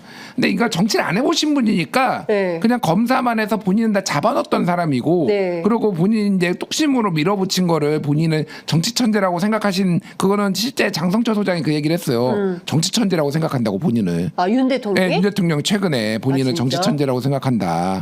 뭐 내가 김준일은 얼굴 천재. 나는 얼굴 천재. 그래 둘이 두 천재끼리 한번 만났으면 좋겠어. 한판 뜰까? 자강두천. 두 천재가 한번 만나서. 아니 근데 이건 아니에요. 그러니까 정말로 대통령이 돼서는 바뀌어야 된다고 생각을 하는데 정말로 초보를 뽑으면 안 되는구나라는. 초보도 아니에요. 그러니까 정치를 안 해본 사람을 뽑으면 안 되는구나. 미달자죠. 네, 이거가 정말 다시 한번 생각이 듭니다. 그래서 근데, 우리가 토론도 하고 보잖아요. 국민들이 좀 안타까운 게 그 왕자 썩어 있고 엉뚱한 얘기하고 아무것도 모를 때 알아야 되는데 그때보다 더 그때는 어쩌면 좀 준비를 그래도 그나마 하려고 했던 것 같은데 실제로 해보니까 더 안 좋고 지금 이제 최상병 얘기하는 것 같은데 제가 봤을 때. 네네. 일단 조금만 더 말씀드리겠습니다. 저는 얼마든지 열려 있습니다. 합의 전 통일된 의견이 도출이 안 되기 때문에 기다릴 수가 없습니다. 과학적 근거에 의해서 합리적 수요 추계를 제시하고 답변을 내면 그때는 검토하겠다고 했는데 지금 답이 없습니다. 무조건 안 된다는 게 의사들의 입장인 거다. 국민 여러분 어떻게 생각하십니까? 정부가 어떻게 해야겠습니까? 저는 의료 현장을 많이 가봤습니다. 의료 현장 언제 가봤어요? 생각이 안 나는데. 술 먹는데 의료 현장이니까. 실망스러운 분들도 많이 있죠. 헌신하는 분들도 많습니다. 그래서 정부도 노력을 하고 국민들도 강력히 지원을 해주시면 비상진료 체계가 의사들 돌아올 때까지 운영이 가능하다고 봅니다. 개혁 과제를 통해서 1차, 2차, 3차 병원 간의 기능적 역할 분담이 건강하게 진행이 되고 있고 원래 취지대로 의대에 기반한 종합병원은 연구, 중증, 희귀병 진료에 매진을 하고 필수 진료들은 2차 지역병원에서 하고 경증은 가까운 곳에 있는 의원에서 하고 기능 분담 잘 되고 있다고 생각을 합니다. 지금도 응급실에 가면 경증, 중증 환자가 다 판단할 수 없지만 50% 정도는 응급 환자, 나머지는 2차, 1차에서 해도 되는 분들이 있는 것 같습니다. 응급실 의사가 부족한 게 근본적인 문제입니다. 제가 지방, 종합병원, 공공병원 가보면 응급의학과 의사가 없습니다. 원래부터 그랬습니다. 처우가 좋지 않거든요. 처우 개선을 위해서 수가를 개선하고 행위 수가 플러스 정책 수가가 만들어져야 하는데 정부가 그동안 안 했습니다. 의료보험공단에서 알아서 하라고 내비두었습니다. 이제는 국가가 나서서 일을 해야 할 때입니다. 많이 도와주시기 바랍니다. 그러니까 지금 보면 준비 안 된 자기 얘기 좀 하기 시작했거든요. 네. 그냥 지금 되는 말도 안 되는 자기 생각, 느낌, 경험을 얘기하고 있어서 네. 저는 그 후에 이제 최상병 얘기 나올 것 같은데 네. 저는 이번에는 어떤 시나리오에 대한 답변 말고도 애드립성, 경로성 답변 때문에 기자에게 좀 기대됩니다. 후에는. 네, 후에. 후에. 그렇군요. 자, 지금 질문이 그 다음 정치 분야로 갔는데 정치상에 참 나왔나요? 공교롭다. 조선일보 다음은 어딜까? 네. 어딜 것 같으세요? 동아일보인가? 동아일보? 동아일보입니까? 동아일보? SBS인가요? SBS? KBS. KBS. 참 공교롭다. 그러니까 신문 네. 한번 방송 한번 사실 그렇지, 이렇게 한 건데. 근데 항상 자기들 말 잘 듣는 쪽으로 자, 지금 통신 시켰네요. 뉴시스, 신문 조선일보, 방송 KBS, 다음 누구 할지 보겠습니다. 자, KBS 질문 나왔습니다. 한동훈 대표가 의대 정원 유예를 제안했습니다. 김경수 지사 복권 때에도 반대했습니다. 만찬 연기가 한동훈 대표와의 껄끄러운 관계 때문입니까? 요즘은 재밌습니다. 예, KBS 기자 재밌습니다. 잘했네. 당과 소통이 잘 이루어지고 있습니까? 예, 물었습니다. 대통령 답변 듣겠습니다. 기대됩니다. 소통이 잘 안 이루어지면 되겠습니까?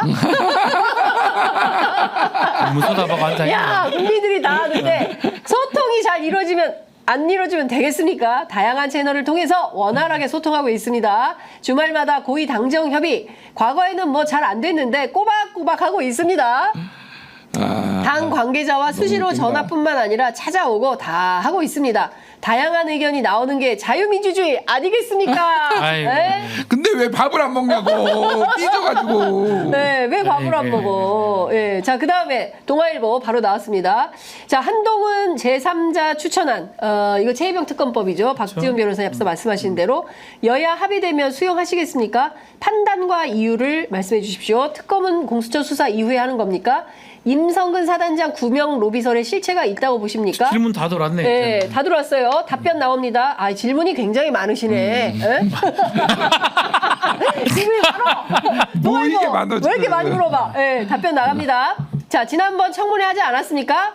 이미 거기서 외압의 실체가 없는 게 자연스럽게 드러난 게 아닌가 생각을 하고 있는 걸로 드러난 것 같은데. 5월 10일 기자회견 때도 수사가 미흡하면 제가 먼저 특검하자고 하겠다고 했는데 최상병 안타까운 사망 사건 도대체 어떻게 법적 책임을 물어야 하는지 수사가 잘 되고 있다고 생각을 합니다. 경찰에서 책을 내듯이 발표를 했고 국민들이 특별히 이 일을 달기 어렵다고 보고요.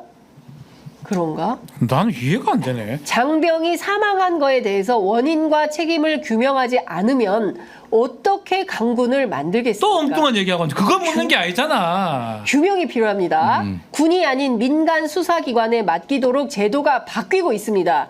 이거는 정말 잘못된 생각이에요. 엉뚱한 얘기를 이해랑 진짜 입이 아파. 엉뚱한 얘기를 자꾸 계속 하고 있어요. 정말. 그러니까 왜 외압을 행사했냐고 왜 질문하면 그 행사했냐고. 답을 해야 될 거 아니야. 그러니까. 안 했으면 안 했다. 엉뚱한 답을 계속 하냐고. 절차가 엄정하게 진행되고 있다고 생각합니다. 이걸로 답변을 대신 하겠습니다. 그럼 답 없는 거네. 이거는 시나리오대로 하고 있네. 답하기 싫으니까. 현장에서 제가 있었으면은 그래서 제가 잘 이해가 안 되는데 대통령께서는 외압을 행사하시는 했습니까? 겁니까? 안 했습니까? 했습니까? 이렇게 이걸 물어봐요. 전화했냐 안 했냐 한마디만 물어봐요. 네 전화냐고. 와이프가 했냐 네가 전화했냐고. 그런 질문하는 게 오히려 낫지 않나요? 이런 공허한 얘기하는 것보다. 근데 그걸로 끝났어요. SBS로 넘어갔습니다. 여야 협치, 영수회담, 간호법, 협의로 통과가 됐습니다. 개혁과제로 야당의 협조가 절실한데요. 협치의 전제 조건이나 방식, 대통령이 생각하는 협치의 구상, 그러니까요. 이재명 대표 영수회담 제안 수용할 겁니까? 한다면 양자회담 합니까? 한동훈 대표 포함해서 셋이 만납니까? 그거 제가 안 하겠습니까? 제가 그거 그냥 생각하지 않겠습니까? 제가 그 영수회담 생각 안 했습니까? 그게 무슨 답변이 됩니까? 하는 짓거리는 하는 행동을 봤을 때는 전혀 안 하고 있는데 네. 그렇지 맞죠 지금? 오, 저는 그거 항상 생각 안 했겠습니까? 야, 완전- 기자님은 저를 어떻게 보십니까? 이게 무슨 답변입니까? 자, 답변 나왔습니다. 만족스러운 답변을 드리기는 어려울 것 같습니다. 자, 지금 국회 상황이 제가 살아오면서 처음 경험하는 겁니다. 우리도 이런 국회 본 적이 없어요. 우리도 윤 대통령 같은 분 처음 경험해봐. 야, 어떻게 풀어가야 할지 참모들하고 많은 논의를 하고 깊이 생각을 해볼 것입니다. 영수회담으로 이 문제가 풀린다면 10번이고 왜 못하겠습니까? 뭘 안 하면서 똑같네. 내가 내말 똑같잖아. 박지훈 완전 빙의. 보지도 않았어, 나. 일단 여야 간에 원활하게 소통을 하고 저도 대통령이지만 국민의 한 사람으로서 잘하고 못하고를 떠나서 정상적인 기능을 해야 됩니다. 해야 할 일을 해야 하지 않겠습니까? 다양한 청문회를 바라보고 있으면 이때까지 바라보던 국회와 달라서 저도 생각을 좀 해보겠습니다. 무슨 생각? 뭔 소리예요? 그러니까 국회 니들이 민주당 니들이 문제니까 니들이 바뀌면 내가 한번 생각해볼게. 요 얘기를 그런 그럴 것 돌려서 같아요. 해야 돼. 예. 이런 국회 처음 봤다. 이런 정부 처음 봤어요. 저는 네. 솔직히 진짜. 예. 지금 국회 상황이 제가 살아오면서 처음 경험하는 겁니다. 어떻게 풀어가야 될지 참모들하고 많은 논의를 하고 있고 영수회담으로 풀리면 이까짓 거 10번이고 20번이고 왜 못하겠습니까? 이제 이런 태도예요. 근데 이게 좀 일관되다. 25만 원, 그까짓 거 100만 뭐지? 그러니까. 10억, 100억 대충 다 파는 거잖아요 모든 게. 중앙일보 질문 나왔습니다. 김건희 여사 명품백 됐다. 검찰이 무혐의 결론 냈습니다. 이원석 검찰총장은 수사심의위원회 회부를 했는데요. 이것이 국민 눈높이에 맞지 않다는 비판이 있습니다. 어떻게 생각하십니까? 자, 제2부속실 언제 공식화합니까? 특별감찰관 우리 언제 만날 수 있는 겁니까? 이 질문 좋아요. 저도 궁금했던 겁니다. 답을 어떻게 할까요? 질문이 많아서 답변하다가 빠뜨릴 수도 있겠습니다. 허허허. 그런 쓸데없는 소리 하지 마시지 그냥. 아유. 그러니까 지금 좀 예민하고 각이 살아있는 그런 질문은 나왔는데 최혜병 특검법에 대해서는 살짝 아쉽습니다. 네, 이렇게 지난번하고 똑같아요. 똑같아요. 지난번에도 네, 엉뚱한 답을 했는데 지금 대통령이 김준일 평론가가 현장에 있었어야 됐어. 질문해야죠. 네, 엠바고 깨지 말고 출입합시다. 대통령실 출입하자. 명품백도 대충 시간이 예상하면 필요해. 명품백 대충 예상하면 그 중앙지검에서 그 무혐의 했는 거 아닙니까? 그거 다 끝난 거 아닙니까? 법과 원칙에 따라 검찰이 알아서 잘했을 거로 믿습니다. 뭐 이런 거지. 그렇게 얘기할 것 같아요. 참모들 지금 머리 벅벅 끌고 난리가 났습니다. 아이고. 예, 카메라가 잡혔는데. 예. 자, 답변 나왔습니다. 준사법적인 수사 처분 결과나 재판 선고 결과에 대해 언급을 자제해 왔다는 점을 유념해 주시길 바랍니다. 뭔 소리야? 예, 조사 방식에 대해서 저도 검사 시절 전직 대통령 부인 멀리 자택까지 찾아가서 조사한 일이 있습니다. 자기는 했다는 거예요. 방식이라는 게 정해진 게 아니고 예를 들어서 영장을 받아서 강제로 하는 거라면 하겠지만 임의 조사이기 때문에 여러 가지 고려해서 방식과 장소가 정해질 수 있다고 생각을 합니다. 저도 과거에 사저에 찾아가서 조사를 했습니다. 누구 얘기하는 거지? 권양숙 여사 같은 경우에는 부산지검에서 그때 부산지검에서 출장을 받았고. 했는데 참고인이었어요. 참고인. 피의자가 아니라 아니요. 참고인이었어요. 피의자는 지금 네. 이렇게 폰 상납하면서 한 건 처음이죠. 처음인 것 같아요. 예. 처음이지. 그다음에 처음이지. 김윤옥 여사가 조사가 있었나요? 그때 찾아갔었나? 아니 그때 조사 제가 받을 지금 것도 없을 찾아봐야 것 될 것 같은데. 같은데. 참고인이에요. 저기 다 참고인 피의자가. 피의자가 아니에요. 근데 김건희 여사는 피의자예요. 피의자예요. 피의자죠. 그 김건희는. 신분이 달라요. 말이 달라요. 예. 자, 수사 처분에 대해서도 언급 안 하는 게 특히 가족과 관계된 땡땡땡. 가족과 관계된 거 거부권은 다 써놓고 나서 무슨 갑자기 뭐 야, 범불하네. 그러니까 제2부속실 설치 지금 준비 중에 있고요. 장소도 마땅한 데가 없습니다. 청와대만 해도. 근데 이번에 또 불법 증축했는데 그게 사우나하고 그러니까 드레스룸. 드레스룸이라며. 그 사우나하고 드레스룸은 해도 제2부속실은 장소가 없네. 네? 장소가 없어. 장소가 마땅한 데가 없어요. 청와대만 해도 배우자가 사용하는 공간이 있는데 용산은 없습니다. 이거 안 하겠다는 안 얘기인가? 하겠다는 뜻이잖아요. 부속실 장소가 마땅한 데가 없어요. 준비가 되면 부속실 본격적으로 일을 하게 되지 않을까 생각합니다. 특별감찰관 특감 문제는 국회에서 오면 임명하는 겁니다. 과거부터 여야가 북한인권재단 이사를 추천해라. 이사 추천이 안 돼서 법에는 만들어졌지만 출범을 장기간 못하고 있는데 그 두 개를 연관지어서 인권재단 추천과 이걸 왜 연관해야 되지? 이해가 안 돼요. 특감 임명과 그렇게 하는 것으로 들었습니다. 국회에서 어떤 식이든 정해주시면 임명하겠습니다. 거의 끝나갈 것 같은데. 질문을 해도 답을 뭐 동문서답을 하니까. 아니 근데 이건 어떻게 생각하세요? 장소가 없어서 제2부속 말이 돼요? 말이 돼. 아니 그러니까 잠깐만. 그러니까 네. 제2부속실이라는 게 결국은 지금에서 부속실에서 직원들이 일부 하는 거를 제2부속실로 바꾸고 그 직원들이 일을 하는 거지 김건희 여사가 따로 머물 무슨 구중궁궐을 만드는 게 아니잖아요. 그러니까. 네. 아니 그러니까 김정숙 여사가 그러면은 무슨 구중궁궐에 뭐 있었습니까? 그 전에? 그러니까 그냥 기능적인 거예요. 기능적인 거. 개편을 해서 그 직원들이 그렇죠. 활동할 수 있는 공간 그거 하나 못 만드나요? 그러니까 왜 이상한 얘기를 하시는지 모르겠네요. 동문서답인 거예요. 텐트 해도 돼요. 그런 게 있느냐 없느냐의 부분이죠. 네. 그런 어떤 역할적인 것들이. 아니 한 근데 10명 들어갈 공간만 없네요? 있죠. 아니, 무슨 황당한 아니, 얘기라고요. 텐트로 있어도 돼요. 상관이 없어요. 근데 어떤 그런 역할을 할 수 있는 어떤 기구가 있냐 없냐 그 얘기를 지금 하는 건데 엉뚱한 얘기를 왜 합니까? 근데 저는 다른 거 다 떠나서 공간이 없어서 제2부속실을 설치하지 못하겠다라는 판단은 납득할 수가 없어요. 황당한 얘기예요. 네, 황당한 얘기예요. 그러니까 네. 그동안 없었던 기괴한 답변이다. 왜냐하면 제2부속실 그리고 특감도 특별감찰관은 이미 제도가 있고 이건 임명하면 되는 건데 이거를 북한인권재단하고 왜 연동합니까? 이거는 사실상 연결이 안 북한인권재단의 설치에 대해서 설립에 대해서 반대하는 야당이 이거를 추천할 리가 없다고 보기 때문에 똑같이 특감도 안 그치. 하겠다 이런 모든 것을 하지 않겠다라고 수사가 보이고. 깔려 있는 예, 거죠. 그러니까 예. 사실상 제2부속실도 설치 안 하고 그 다음에 특감도 설치 안 하겠다라는 것을 장소의 문제 그리고 북한인권재단의 문제로 연동해서 이렇게 설명을 하고 있는데 우리 같은 사람들도 다 압니다. 다 알아요. 예, 예. 이거 다 압니다. 이거 말도 안 된다는 얘기를 다 알고 있는 겁니다. 자, YTN 기자가 물었습니다. 인사에 대해서 여쭙겠습니다. 국회의원 관계에 어려움을 토로하셨는데 국면 전환용 인사는 하지 않겠다. 한덕수 총리가 사의 표명한 상태인데 국회 협치 물꼬 트는 차원에서 국무총리 인선에 대해서 야당의 추천을 받거나 야당 출신 인사를 기용하는 방법은 생각하고 있냐? 이거 하나 있고요. 또 하나는 뉴라이트 물어봐야 되는 거 아니에요? 예, 김용현 국방부 장관 지명, 최혜병 수사 외압 핵심 관계자로 지목이 됐는데 전임 장관 임기가 10개월밖에 안 되는데 왜 이런 인사를 했냐라고 물었어요. 대통령 답변합니다. 인사는 국민을 위해서 잘 일할 수 있는지가 기준입니다. 한덕수 총리는 경제부처 장관의 주미 대사에 총리까지 다 겪으셔서 총리로서 역할을 잘한다고 생각하고 있습니다.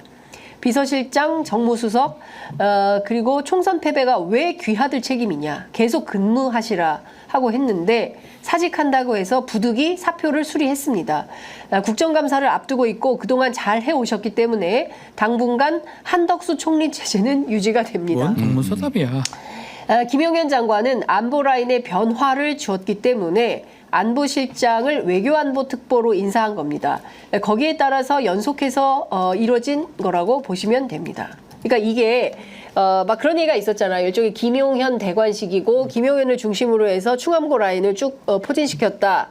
그리고 사실상 김용현 경호처장이 국방부 장관으로 그렇죠. 가게 만들려고. 하고 싶어 했고 그래서 만들려고 한 인사다. 이제 이런 비판이 굉장히 많이 있었는데 그게 아니라 안보 라인의 변화를 주면서 안보실장을 외교안보특보로 인사를 하면서 동시다발적으로 발생한 인사다. 그러니까 이것은 김용현 중심이 아니다라고 해명을 한 겁니다.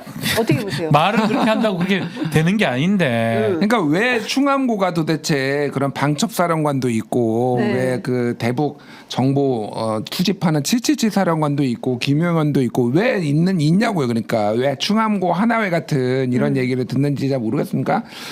국방부 장관 지금 3번째고요. 지금 안보실장 4번째예요. 근데 우리 한덕수 총리님은 지금 5년 내내 갈 것 같아. 야. 역대 최장수가 지금 예전에 이낙연이 958회제 임한 거니까 대충 이제 2년 반 정도 이제 되는 건데 곧이에요 지금. 얼마 안 남았어요. 3년 다 돼가잖아요. 3년 다 되니까 2년 반 다 돼가잖아요. 그러니까 갈아야 될 사람은 안 갈고 갈지 말아야 되고 좀 안정감 있게 가야 되는 거는 막 갈고 있어요. 그러니까 인사가 지금 엉망이다 지금. 엉망진창이다. 네네. 아, 참 답답합니다. 그 외교안보 경제 등 현안을 다루면서 리베로와 같은 자유로운 위치에서 해외를 자주 다니면서 어느 정도 보안도 유지돼 가면서 일을 할 수 있는 고위 직책이 필요하다고 생각해서 장호진? 그런 걸 오래전부터 생각을 해왔대요. 마땅한 인물을 찾기가 어려웠는데 또 같이 일을 해왔고 지금 고위직에 있어야 상대국과도 소통을 할 수 있어서 고민하다가 나토 방문하면서 많은 양자 회담 끝에 이제 좀 필요하지 않나라고 생각해서 장호진 안보실장을 외교안보 특보로 올렸다. 아니 그렇게 중요한 사람이면은 안보실장에 냅둬야지. 그러니까. 무슨 얘기야 이게. 핑계 같아. 게다가 지금 문제가 뭐냐면은 안보실에 외교관 출신 외교부가 아무도 없어요. 없어요. 아무도 없어요. 예. 지금 그래서 미국 지금 대선 끝나고 예. 뭐 이제 막 그렇죠. 그 여러 가지 외교 관계들 굉장히 중요해질 거라고 얘기를 하는데 그 보수 언론에서도 지적하고 있는 맞습니다. 거거든요. 왜 외교관이 아무도 없냐, 한 명도 없냐. 예. 김태호만 지금 살아남고 있어 지금. 예.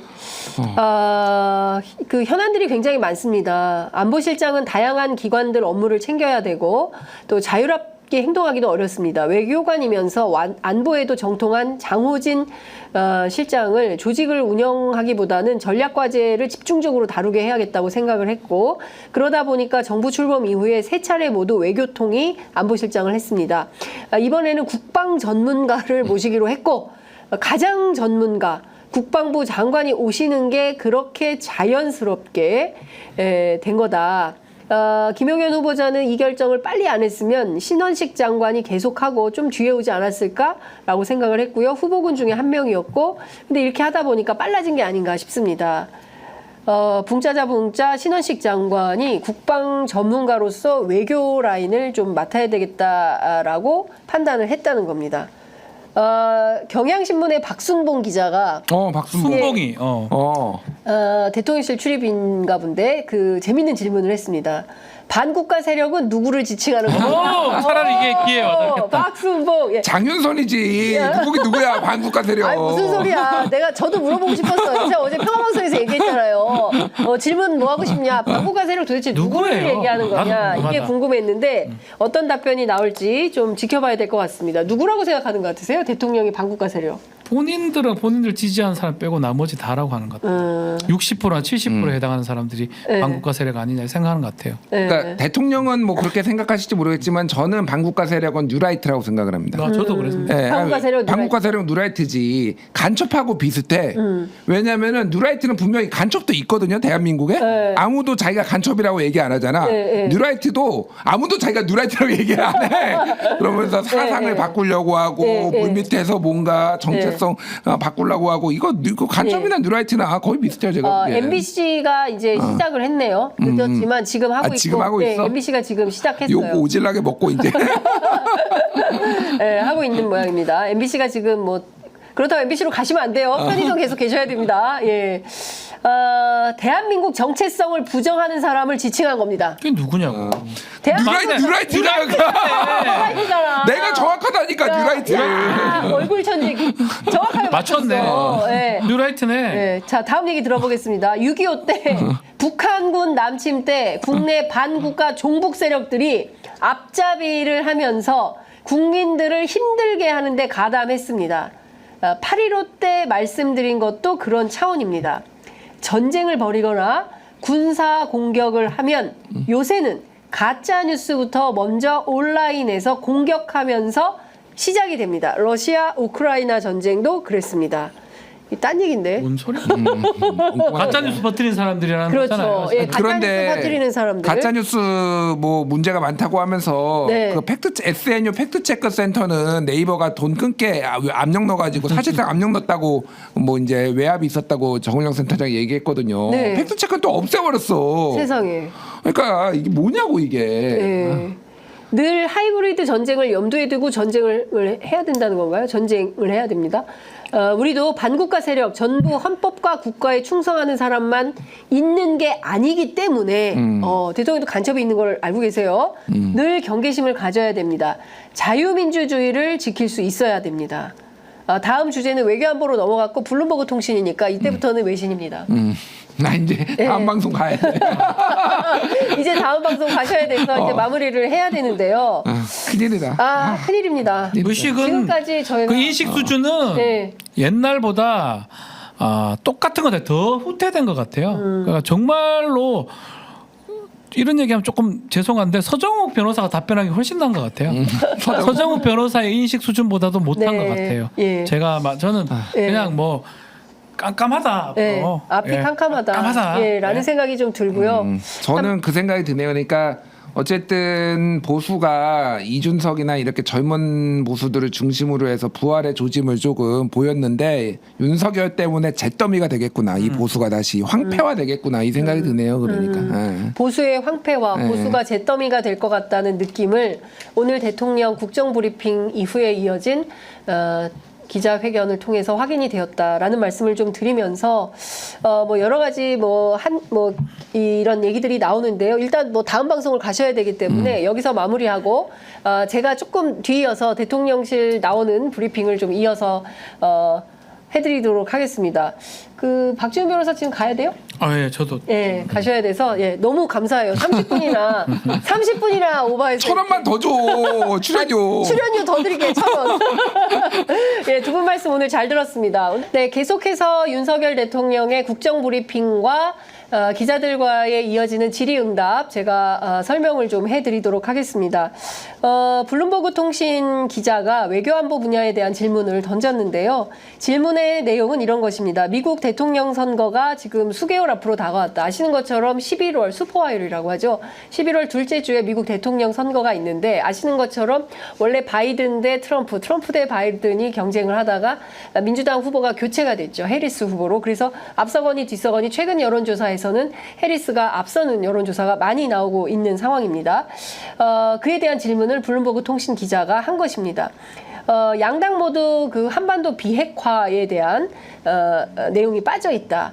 워싱턴 비핵화 입장이 바뀌고 있다고 보는 것인지, 그리고 혹시 한국도 비핵화에 대해서, 왜냐하면 북한이 사실상 핵무장론을 주장하면서 핵무력 완성을 선언을 제가 지금 정확하지 않네요. 2017년에 했었죠. 그렇기 때문에 한국 정부도 입장이 바뀐 것이냐라는 질문을 묻고 있습니다. 또 하나는 바이든과 기시다 둘 다 이제 그 사실상 현직에서 내려오는 리더 지도자가 되는 건데 앞으로 한미일 협력 어떻게 할 거냐라는 질문이 들어왔습니다. 그에 대한 윤석열 대통령의 답변 보겠습니다. 미국이 북한의 비핵화를 용인하고 NPT를 위반하는, 여기서 NPT는 핵 확산 금지 조약을 말씀드리는 겁니다. NPT를 위반하는 행위를 받아들일 거라고는 절대로 생각하지 않습니다. 그것은 그동안의 이 입장과도 배치되는 것입니다. 불법적인 핵 개발, 대북 제재를 푼다는 것인데 전체 NPT 시스템이 무너지게 되는 것입니다. 그렇게 되면 동북아시아의 핵 안보도 위협을 받게 됩니다. 한미 간의 일체형 확장 억제가 점점 견고해지고 있고 작년에 캠프 데이비드에서 한미일 안보 협력을 선언한 바 있죠. 관련해서도 그 얘기를 합니다. 캠프 데이비드 협력도 있었고 글로벌 안보에 매우 중요한 것입니다. 한미일 3국에게도 굉장히 이익이 되는 것입니다.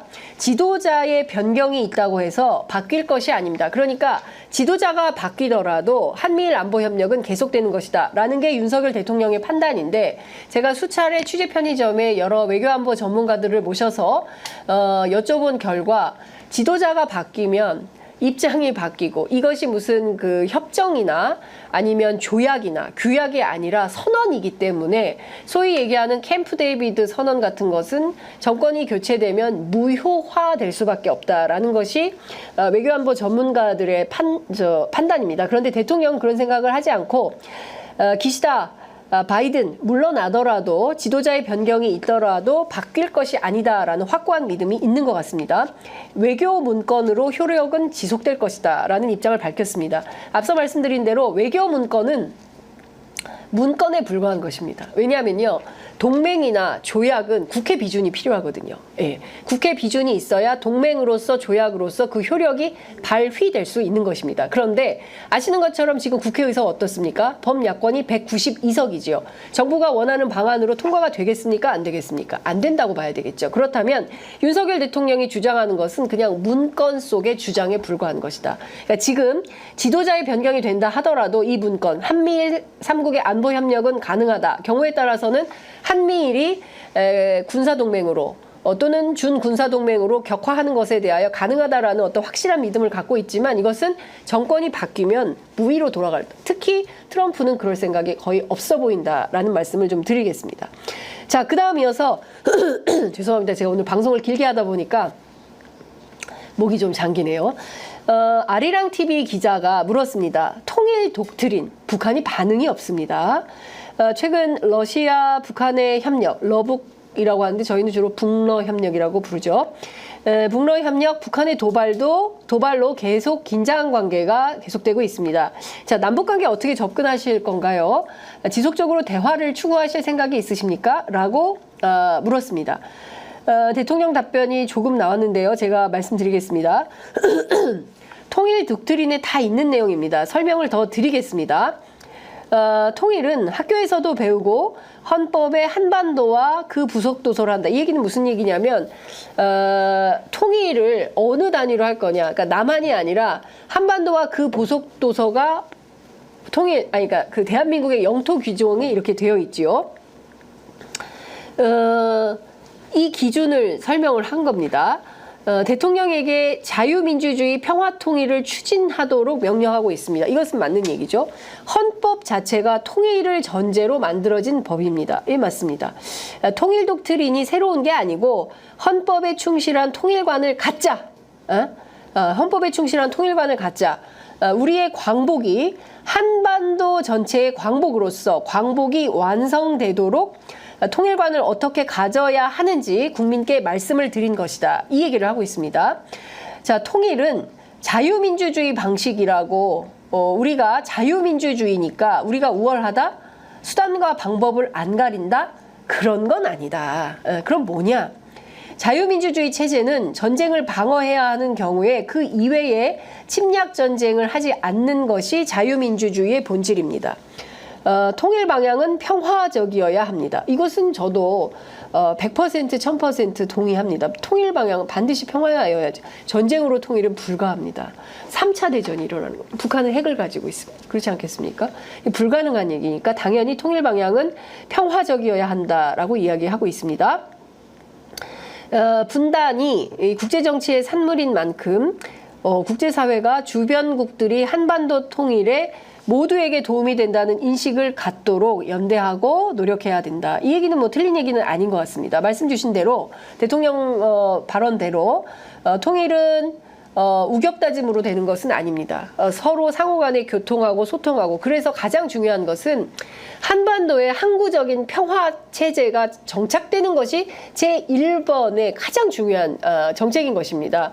전쟁으로 무력으로 우격다짐으로 통일할 수 없다는 대통령의 인식, 반드시 평화적으로 통일이 되어야 한다고 한다면 그것은 대화가 전제가 돼야 되겠죠. 우선 만나서 대화하고 협력하고 경제협력하고 문화협력하고 사회협력해서 차이가 다름을 서로 존중하고 그렇죠? 체제가 다름을 인정하고 그리고 그 토대 위에서 안전하고 자유롭게 한반도 평화가 유지가 되면서 종국에 정말 통일이 필요하다라고 양측의 합의와 조건이 마련이 되면 그때 통일해도 늦지 않는다. 지금 통일하자고 하는 사람들은 저는 거의 없다고 생각을 하고요. 특히 젊은 세대일수록 북한에 대한 혐오가 많습니다. 그렇기 때문에 북한에 대해서 우리가 싫어하는데 통일이 되겠습니까? 그렇기 때문에 섣부르게 통일 독트린을 이야기한 것도 저는 문제가 있어 보이는데 대통령은 지금 통일을 하자는 것이 아니라 헌법에 충실한 통일관, 통일 생각, 우리는 미래에 통일해야 된다.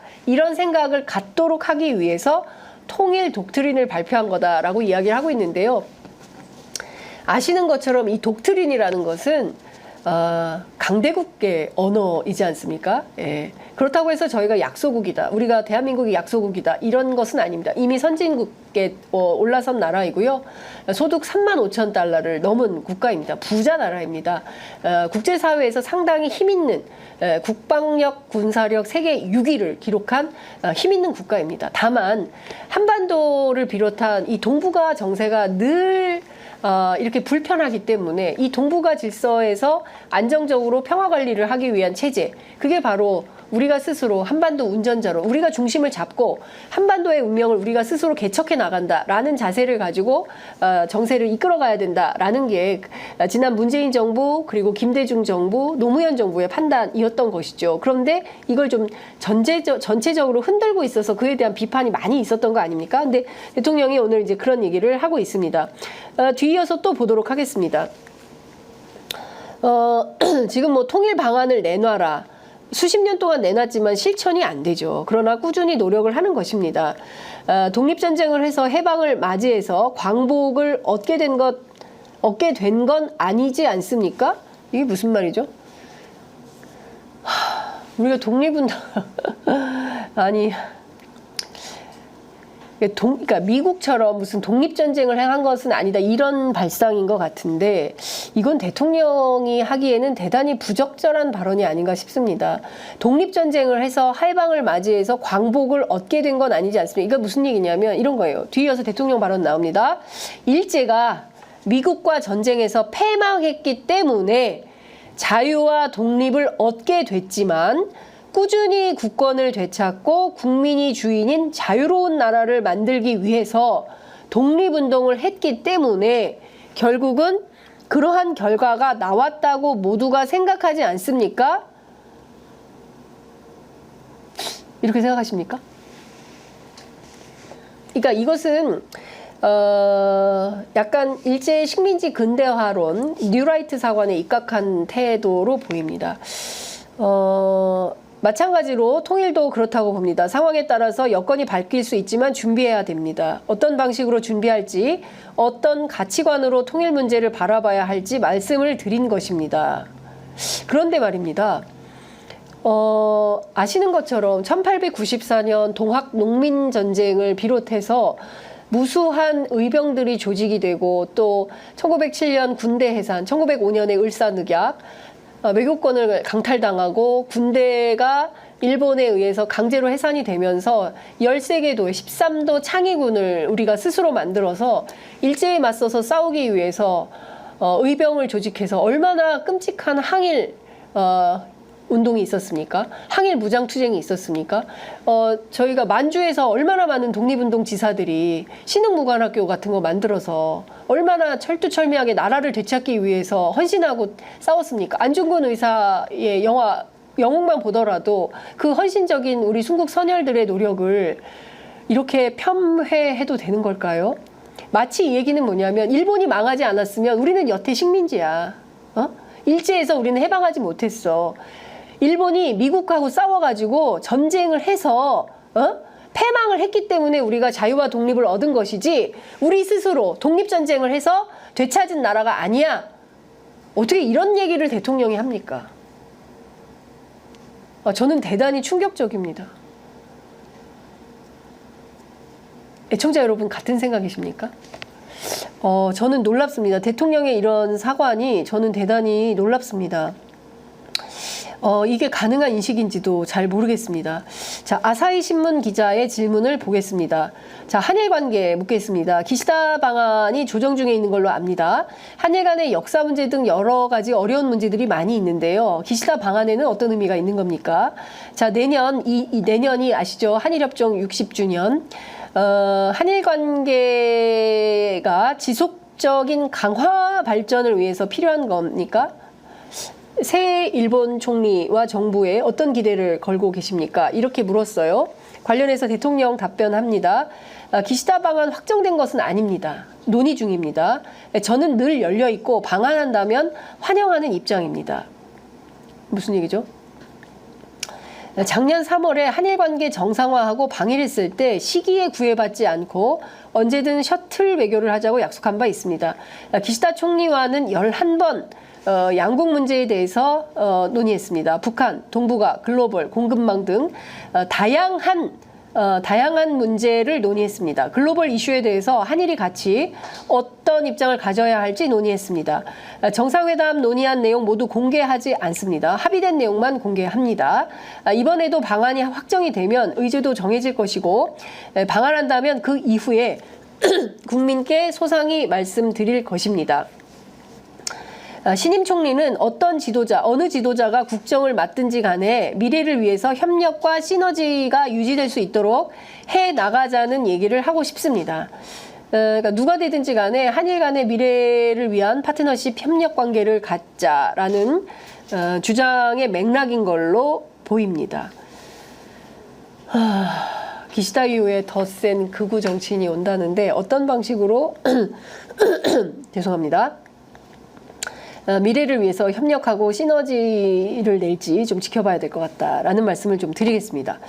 자, 다음 문화일보의 질문입니다. 그런데요, 아까 어떤 분께서 댓글창에서 질문 순서 쭉 올려주셨는데 참 공교롭네요.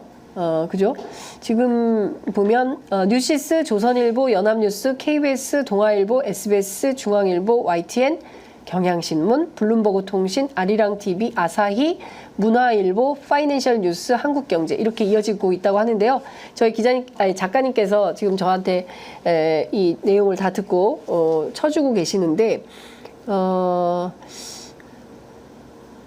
알 수는 없습니다. 왜 이런 순서가 되는지. 그렇지만 참으로 공교롭다. 많이 공교롭다. 지금 그런 생각이 좀 듭니다. 자, 문화일보 기자의 질문 보겠습니다. 김형석 독립기념관장 임명 이후에 뉴라이트 임명 논란이 있습니다. 대통령 생각은 어떻습니까? 그러니까 광복회가 지금 공법단체로 있는데 광복회 이외에 독립 관련된 공법단체를 추가 검토한다고 하셨는데 관련된 의견은 어떤 건지 묻고 싶습니다. 라고 이제 얘기를 하셨는데요. 대통령 답변 보겠습니다. 지금 질문을 뭐 3개쯤 하니까 헷갈립니다 하고 허허허 웃으셨고요. 뉴라이트 얘기부터 하셨네.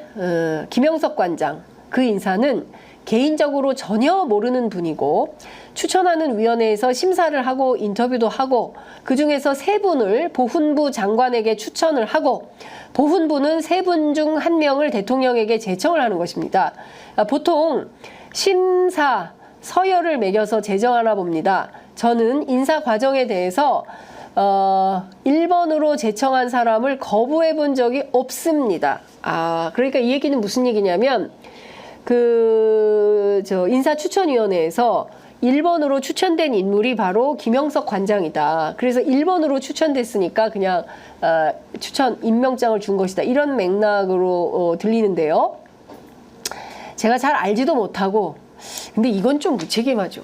대통령이 인사할 때 잘 알아보고 세평도 들어보고 그분이 과거에 썼던 논문이나 책도 보고 방송이나 여타 출연해서 하신 얘기도 들어보고 그러고 괜찮은 사람인지 이런 분을 독립기념관장에 앉혀도 무리가 없겠는지 여론의 질타가 없겠는지 전문가들이 반발하진 않겠는지 역사학계가 어떻게 평가할지 이런 걸 다 돌다리도 두들겨보는 심정으로 듣고 판단하고 결정을 해야 되는 거 아니겠습니까?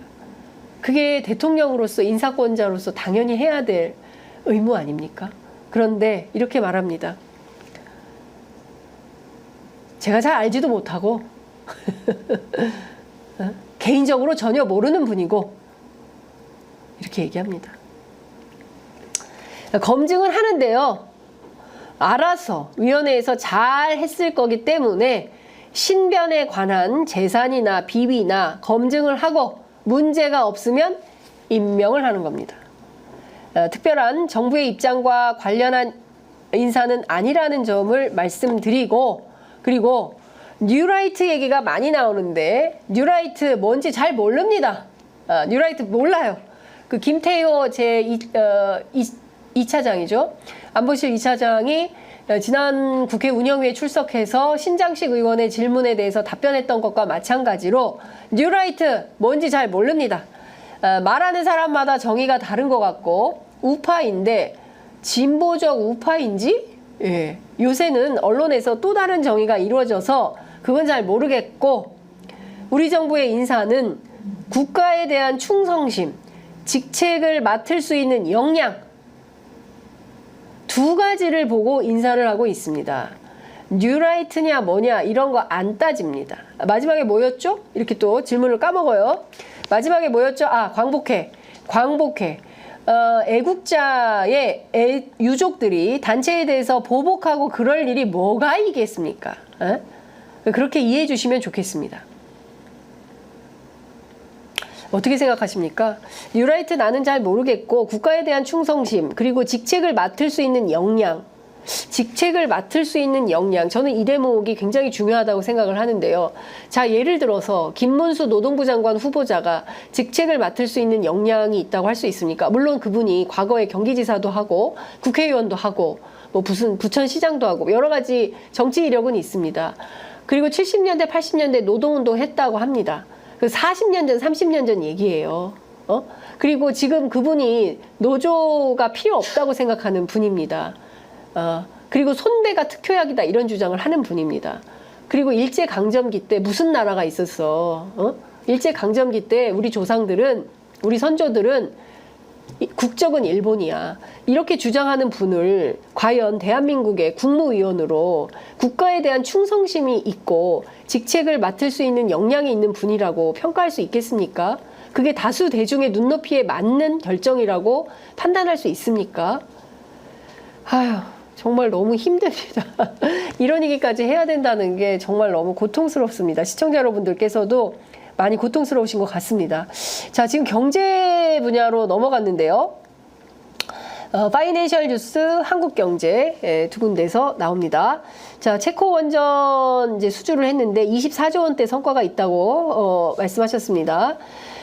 입찰 경쟁에서 탈락한 미국 웨스팅하우스가 원전 수출하려면 미국의 통제를 받아야 한다고 딴지를 걸고 있습니다. 체코에서조차 웨스팅하우스 주장을 일축하고 있는데요. 향후 추가 수주에 대한 우려가 나옵니다. 대통령님 어떤 의견이십니까? 라고 물었습니다. 원전에 대한 발주, 수주는 기업 간에 이루어지는 것입니다. 대개 국책 기업들이 많이 있습니다. 그래서 이것은 전략 산업인 것이고 국가의 관여가 깊습니다. 전 세계적으로 탈탄소이기 때문에 원전 수요가 높아집니까? 원전 수요가 높아지고 있습니다. 제가 보기에는 탈탄소 때문에 재생에너지에 대한 수요가 높아지고 아리백 규정이 생겨서 이 재생에너지로 생산되지 않은 제품에 대해서는 수출도 안 되고 판매도 안 되고 그래서 사실상 아리백 규정을 정확하게 지키지 않은 국내 생산품이 유럽 등의 해외 시장에서 상당히 난감한 상황이 될 수 있다라는 언론 보도가 쏟아지고 있음에도 불구하고 대통령의 인식은 원전 수요가 높아지고 있다. 그러니까 원전과 관련해서는 잘 아시는 것처럼 2011년 후쿠시마 원전 사태 이후로 독일도 원전을 폐쇄하고 프랑스도 물론 이제 최근에 조금 다시 이제 전기 뭐 이런 수요 때문에 생기고는 있다고는 하지만 국제사회가 전반적으로 원전은 줄이는 추세지 원전을 확대하는 추세는 아닌데 대통령의 인식은 이렇습니다. 산유국을 비롯해서 전 세계 원전 시장을 작게는 1000조, 2000조로 보고 있는데 원전 설계 시공할 수 있는 나라가 많지는 않습니다. 이것은 팩트인 것 같습니다. 우리나라는 40년 전부터 고리 월성 원전을 만들었죠. 지난 정부에서 탈원전으로 생태계 고사 직전까지 갔지만 어렵게 살려내는 중입니다. 또 전 정부 탓을 합니다. 문재인 정부가 탈원전했던 것이 문제라고 지적을 하는 것이죠. 국제적으로 원전 수주 경쟁, 국가 간 기업 간 경쟁이 치열해지고 있고 무기 시장 경쟁과 비할 때가 아닙니다. 계약서에 사인할 때까지 안심할 수는 없습니다. 정부 그리고 한전, 한수원 같이 들어갈 수 있는 기업들까지 같이 뛰어야 합니다. 많이 걱정하지 마십시오. 잘 될 겁니다. 이제 이런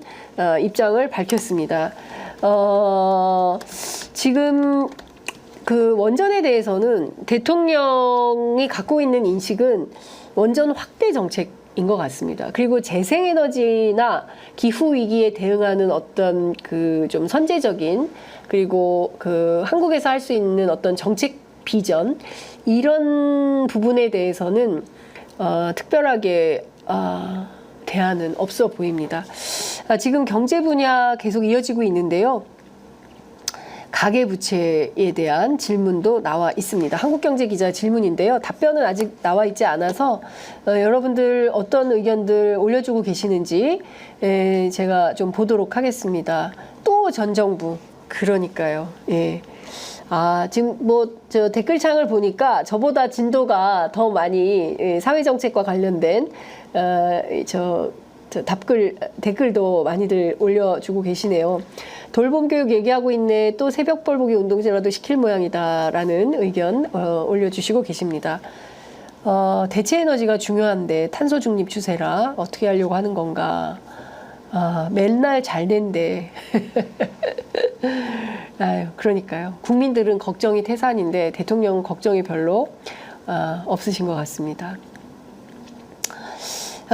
지금 재생에너지 사업을 후퇴시킨 건 어쩔 것이냐. 걱정하지 마십시오. 잘 될 겁니다. 반사! 이렇게 의견을 올려주신 시청자분도 계십니다. 뉴데일리 기자까지 질문을 하는 모양이죠. 예. 뭐 진보 언론은 지금 저희밖에 없는 겁니까? 진보 언론은 그 경향신문 기자 딱 박순봉 기자 한 명만 하는 모양이죠. 다른 기자들은 전혀 없네요. 자, 가계부채, 정부부채 3,000조 이상 어떻게 생각하십니까? 관리보관 있습니까? 네, 답변 나왔습니다. GDP 대비로 관리하고 있습니다. 국가부채가 GDP 대비 한 48% 조금 넘는 수준인데요. 우리 정부 들어서 1.3%포인트 늘어났습니다. 가계부채 2,000조가량 되는데 지난 정부에서 GDP 대비 90% 후반대까지 올라갔는데 윤석열 정부 들어서는 90% 초반으로 지금 관리하고 있습니다. 그러니까 문재인 정부 때보다 윤석열 정부에서 가계부채 관리가 조금 더 잘 되고 있다라는 것을 웅변하고 있는 것이죠. 금리가 높으면 투자가 위축이 됩니다. 그리고 금리가 낮으면 돈이 도니까 좋지만 이게 대출이 늘어날 수밖에 없는 것이죠. 투기적 수요가 함께 늘어나서 정부는 늘 늘어나서 경제 위험 요소로 작용될 수 있습니다. 비가 오나 해가 비추나 정부는 늘 걱정하고 대비해야 합니다. 미국의 기준금리 인하 조짐이 보이니까 우리 시장이 들썩거리는데 금리 인하로 인해서 주택에 대한 대출 문제, 또 집값이 천정부지로 오르는 건 시장 원리에 따라서 공급도 늘리면서 정책 금리 관리를 통해서 가계부채를 관리해 나갈 계획입니다. 이것은 사실상 늘 경제지에 나오는 정도의 수준인 것이고요. 그 이상도 그 이하도 아닌 것이다. 실제 사실 국민들이 생각하는 것은 피부에 와닿는 체감하는 경제이거든요. 당장 빚이 늘어나면 일단 빚부터 갚아야 되기 때문에 가처분 소득이 줄어들게 됩니다. 그러니까 소고기 먹고 싶어도 돼지고기. 돼지고기도 안 되겠다. 그러면 닭고기도 안 되겠다. 그러면 식물성 단백질, 두부 이렇게 넘어가는 거지 않습니까?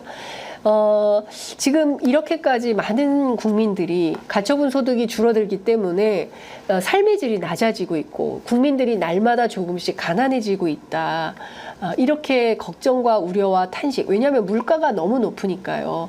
제가 늘 얘기하지만 콩국수 냉면 한 그릇에 14,000원, 16,000원 하면 직장인들이 점심을 어떻게 먹겠습니까? 그러니까 편의점에서 줄을 길게 선 젊은 직장인들, 노동자들이 너무 고통스럽게 삶을 유지해 가고 있지 않습니까? 그러면 대통령이라면 이런 아픔들을 생활의 아픔들을 내 것으로 받아 안고 어떻게 하면 이것을 타개시켜 줄 수 있을지에 대한 깊이 있는 고민, 현장의 고민을 끌어내서 답변을 좀 해야 되는데 지금 윤석열 대통령의 답변 속에는 지금 피부에 와닿는 체감하는 이 빚 문제, 그다음에 소득 문제, 그리고 이것을 어떻게 돌파해 나가야 되겠다라는 어떤 그 가슴에 와닿는 그런 정책의 내용은 없어 보인다라는 생각이 좀 듭니다. 매우 안타깝다라는 생각이 좀 들고요. 대통령의 인식이 이렇다면 정부 당국자들도 움직일 수 있는 그 선이 굉장히 줄어들겠지요. 따라서 제가 보기에는 지금까지 해온 방식대로 하다 보면 크게 돌파구는 없어 보이겠다라는 생각이 좀 듭니다. 지금 뭐 점심시간 12시 03분 들어가니까 동접이 아까보다는 뭐 반 정도로 줄어들긴 했는데요. 저희가 사회 분야까지는 못 가더라도 경제 분야까지 정리를 해드리고 오늘 방송을 마무리하려고 합니다. 여러분들 조금만 힘을 내서 함께 해주시면 좋을 것 같습니다. MBN 기자가 질문을 했는데요. 서울 아파트 값이 22주째 오르고 있습니다. 때를 놓쳤다. 이런 비판을 어떻게 생각합니까?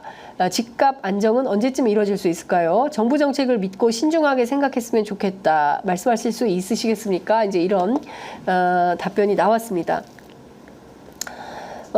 대통령 답변 들어보겠습니다. 집값, 수요 공급 원리에 따라서 결정이 돼야 된다고 생각합니다. 이건 대단히 원론적인 것이죠. 그렇지만 지금 수요 공급에 따라서 집값이 결정됩니까? 그게 아니죠. 예. 대출금리가 떨어지면 전부 빚내서 집을 사서 어떻게 합니까? 갭 투기를 하고 있죠. 그래서 어떤 사람이 뭐 100채, 20채 그러다가 어떤 일이 났습니까? 전세 사기 대란이 난 거 아니겠습니까? 그래서 막지 못해서 지금 특별법까지 제정해서 결국은 정부 재정으로 이 문제를 막지 않으면 안 되는 상황이 됐고 다수의 피해자들이 누굽니까? 청년층입니다. 심지어 어땠습니까? 목숨을 끊는 일까지 생겼습니다. 그런데 또 똑같은 얘기합니다. 수요 공급의 원리에 따라서 결정돼야 한다고 생각한다. 다만 경제 리스크가 될 만큼 과열 분위기가 있을 때 관리함으로써 과열을 진정시킬 필요가 있다. 이런 말씀을 하셨습니다. 수도권 집중이 강해져서 수요 압박에 의해서 집값이 오른다면 그건 어떻게 할 수가 그건 어떻게 할 수가 없습니다. 어떻게 할 수가 없으면 어떻게 해요? 어떻게 대책을 마련하는 게 정부죠. 에? 그리고 수도권 집중 현상을 어떻게 하면 해소할 것인가 대책을 내야 되는 게 정부죠. 안 그럽니까? 수도권 과밀화가 문제다. 전부 수도권으로 집중한 되게 오래된 이슈예요. 그래서 정부 기관 가운데 의미 있는 기관들이 지역으로 자꾸 내려가서 지역을 활성화시키고 그래서 지역 소멸의 문제를 해결하고 인구 소멸의 문제를 해결을 해서 정말 균형 발전, 지역 균형 발전을 이루자라는 게 굉장히 오랫동안 그것이 진보 보수, 정부건 보수 정부건 상관없이 그런 기조로 왔던 거 아닙니까? 그런데 윤석열 대통령 이렇게 얘기합니다. 그거 어떻게 할 수가 없습니다. 아이고야. 정부가 공급을 늘려야겠습니다만 일부러 재개발 재건축도 안 하고 징벌적 과세를 때리면 대통령이 때린다라는 표현을 쓰시네요. 징벌적 과세를 때리면 시장 구조가 왜곡이 돼서 비정상적으로 집값이 오르게 되는데 그런 건 하면 안 된다라는 겁니다. 저희 정부는 윤석열 정부죠. 저희 정부는 시장 메커니즘이 충실히 적용되도록 징벌적 과세는 줄였고 필요할 때 적시에 주택 공급을 하기 위해서 88주택 대책도 과거 연평균 11% 이상 공급을 확대하는 것입니다. 투기적 수요가 집값을 끌어올린다면 공급을 철저하게 하고 정책 금리에 대해서는 관리를 하겠다는 메시지를 통해서 과열은 진정시켜야 한다고 생각합니다. 시장에 맡길 문제인데 지난 정부처럼 올라간다는 것은 공급과 정책을 통해서 과열은 잡겠습니다. 이런 얘기를 했습니다. 경제정책까지 들여다봤습니다. 저희가 지금 뭐 저출생, 뭐 인구, 그다음에 이제 의료, 뭐 이런 등등에 대한 질문은 나왔는데요. 중요한 포인트는 이런 것 같습니다. 대통령의 인식과 판단과 생각은 첫 번째, 의료, 의정 갈등, 특히 의료 대란과 관련해서 의대 정원 문제는 지금이 적기고 여기서 물러날 생각은 없고 10년, 15년 후의 미래를 생각해서라도 지금 이것은 해야 한다. 이것을 뚝심 있게 추진하는 것이 좋겠다. 이런 판단을 하고 있는 걸로 보입니다. 그러나 다수 국민들은 이런 방식으로는 좋은 해법이 나오지 않고 당장 추석 때 그리고 지금 이미 많은 곳에서 생명을 잃어가는 이 현장의 고통과 아픔을 어떻게 해결할 것인가에 대한 궁금증에 대한 해답을 듣고자 했는데 과연 윤 대통령이 오늘 질의응답을 통해서 충실하게 답변을 한 것인지에 대해서 의문이 듭니다. 박지현 님이 이런 말씀 주셨습니다. 이 정도면 우리는 많이 참았습니다. 예. 시드 2000님께서는 각자 도생, 박철민 님께서는 아유, 답답하네요 하셨습니다. 자, 그래요. 저도 많이 답답합니다.